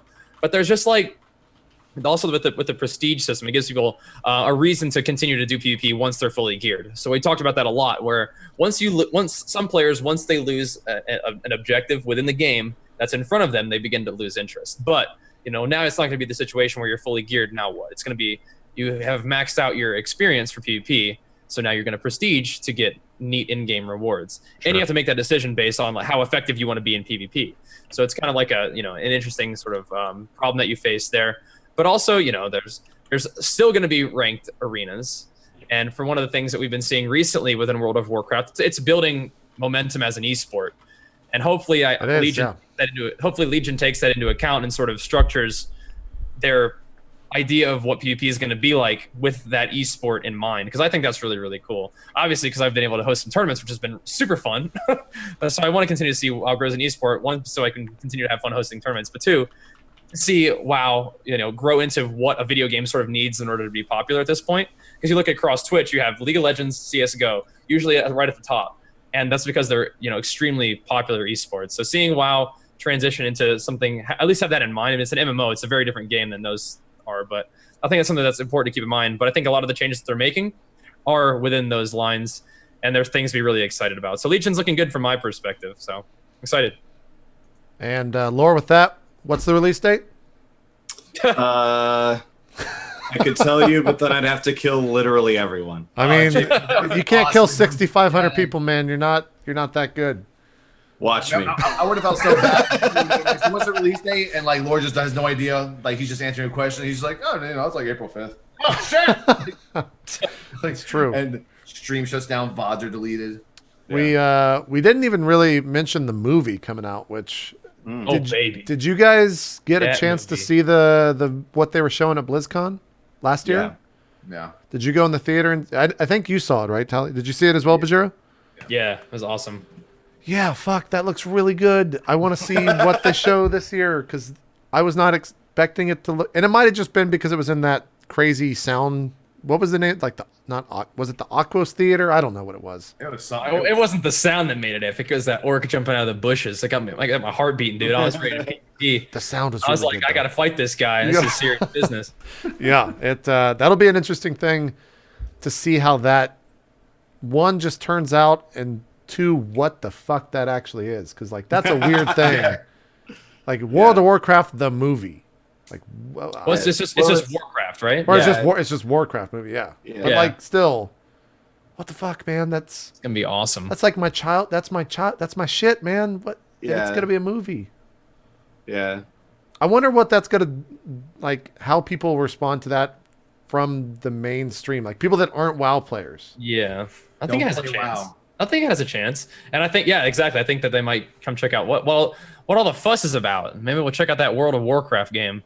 Yeah, because you don't have to make a really crappy game after a cool movie, because you already have a really awesome game after an awesome movie. So I think what you'll see is like, why don't you check out this Hearthstone game? It's pretty good too. Like, Heroes of Warcraft. Hey, that's that. Yeah, they play. That's that game, right? If there's not a scene where someone in the movie is playing Hearthstone like with actual cards, then Blizzard's fucking take that one, Lord. Bring it to work tomorrow. Just be like, guys, we need a Hearthstone scene. I'll just be like, all right, Legendary, you have to go back into filming. Yeah, you got to get throw out everything you've got, start over. Exactly. What I can see happening is like during the previews, like the following previews, blah blah blah, and then they'll just play like the new expansion cinematic for people to see. Kind of like that's how they get all the Hearthstoners into the. That's how they get the Hearthstoners, the WoW players, all of them. Exactly. Well, guys, I think we're coming up on the end here. It's been a fun episode. It's been exactly what I wanted, just telling stories of a game that we're all passionate for.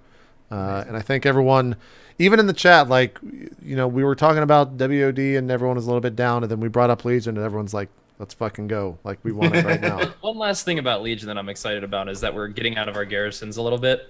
I think that World of Warcraft has been the way it is because it's a social game, it's a community game, and players interacting is like one of the most important things. So if Legion, and I think it will, and in a lot of ways brings a more of like a community feel back to World of Warcraft, more of a social feel back to World of Warcraft, I think it'll be a big deal. Yeah, it's true. Well, we're not going to let you guys go without getting some shout outs. So let's go ahead and do that. Tally, you want to start us off? Just do some shout outs. Where can people check you out? Yeah, dude, no problem. You and Where's that your going? fucking weird mic that just is. Well, yeah, I don't know, man. Like this doesn't happen during my stream, so I don't get it. No, it doesn't. It doesn't at all. I think it's the program. I think the program has like We might some have weird to fix issues. it later. But if you can hear me, just scream. Twitch.tv/Towley.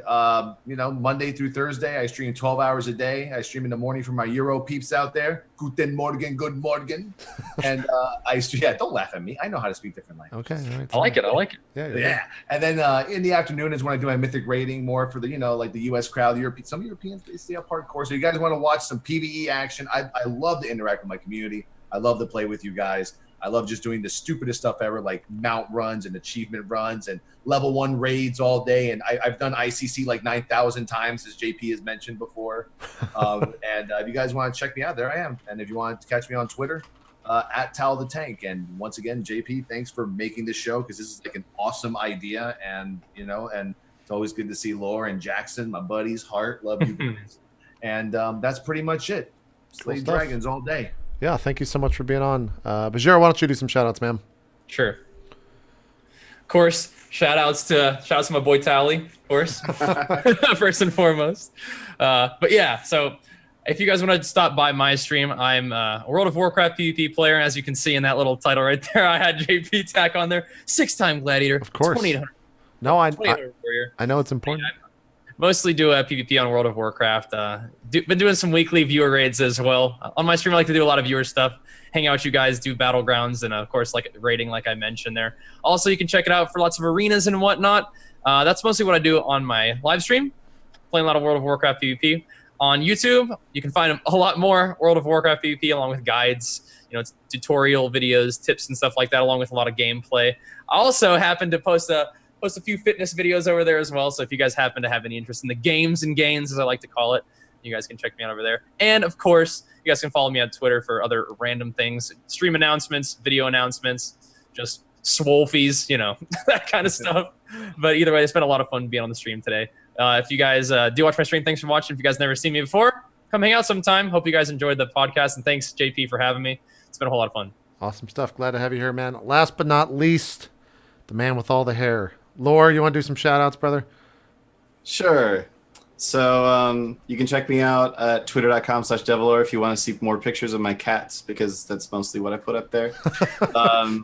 You can follow me on twitch.tv/devilor. I have been streaming a lot more regularly lately. I try to stream at least once a week. I gotta stay connected, man. I still have that itch. I can't do it full time anymore, obviously, but I still got that itch. I gotta keep the streams going. So I try to stream as much as I can at twitch.tv/devilor. You can also check out my podcast that I do with Mike B. If you remember the legendary days at Game Breaker, Mike B was my co-host there. So we do a podcast now called Don't Get Your Hopes Up. You can find it on iTunes, SoundCloud, the internet just in general. And shout out to you guys. This has been amazing. This has been a lot of fun. I don't get as often anymore to just sit and talk about World of Warcraft and how much I love this game. So this has been absolutely amazing. Shout out to Bajira and Towley for being awesome people, and shout out to JP for putting this show together. This is awesome. Yeah, it was. There have been more than enough times I can count on my fingers of where I'll be in the middle of a stream and I'll just be like, let's talk about WoW for the next hour, and I'll just talk about WoW and do exactly what the fuck this was. So I thought, why not make it an actual show? But that's going to do it. Huge shout out to the three of you for coming on. I hope you guys had a good time. Awesome. Make sure to go check out the streams, guys. Tally and Bajira will be pretty much all you need for World of Warcraft when Legion hits, whenever that is, because we can't get it out of lore. So look for more information. And I guess the next big thing for WoW, since the regionals just locked up, is BlizzCon, right? There's going to be EU regionals, the European regionals, next week, I think. Yeah, next week. There will be the EU regionals, and then there will be the opening week, which we just announced a few days ago. Cool. Which is like the week before BlizzCon, and then BlizzCon itself also. Gotcha stuff. Yeah, probably all the big announcements at BlizzCon then. So yeah, look forward to that. That's going to do it, though, for the pilot episode here of Fandom. Thank you guys so much for watching. If you have feedback or anything, feel free to tweet at me or go on my subreddit or just simply post on the chat. We'll see you guys next time. Have a great one. We'll see you on the next episode of Fandom. We're out. Bye-bye.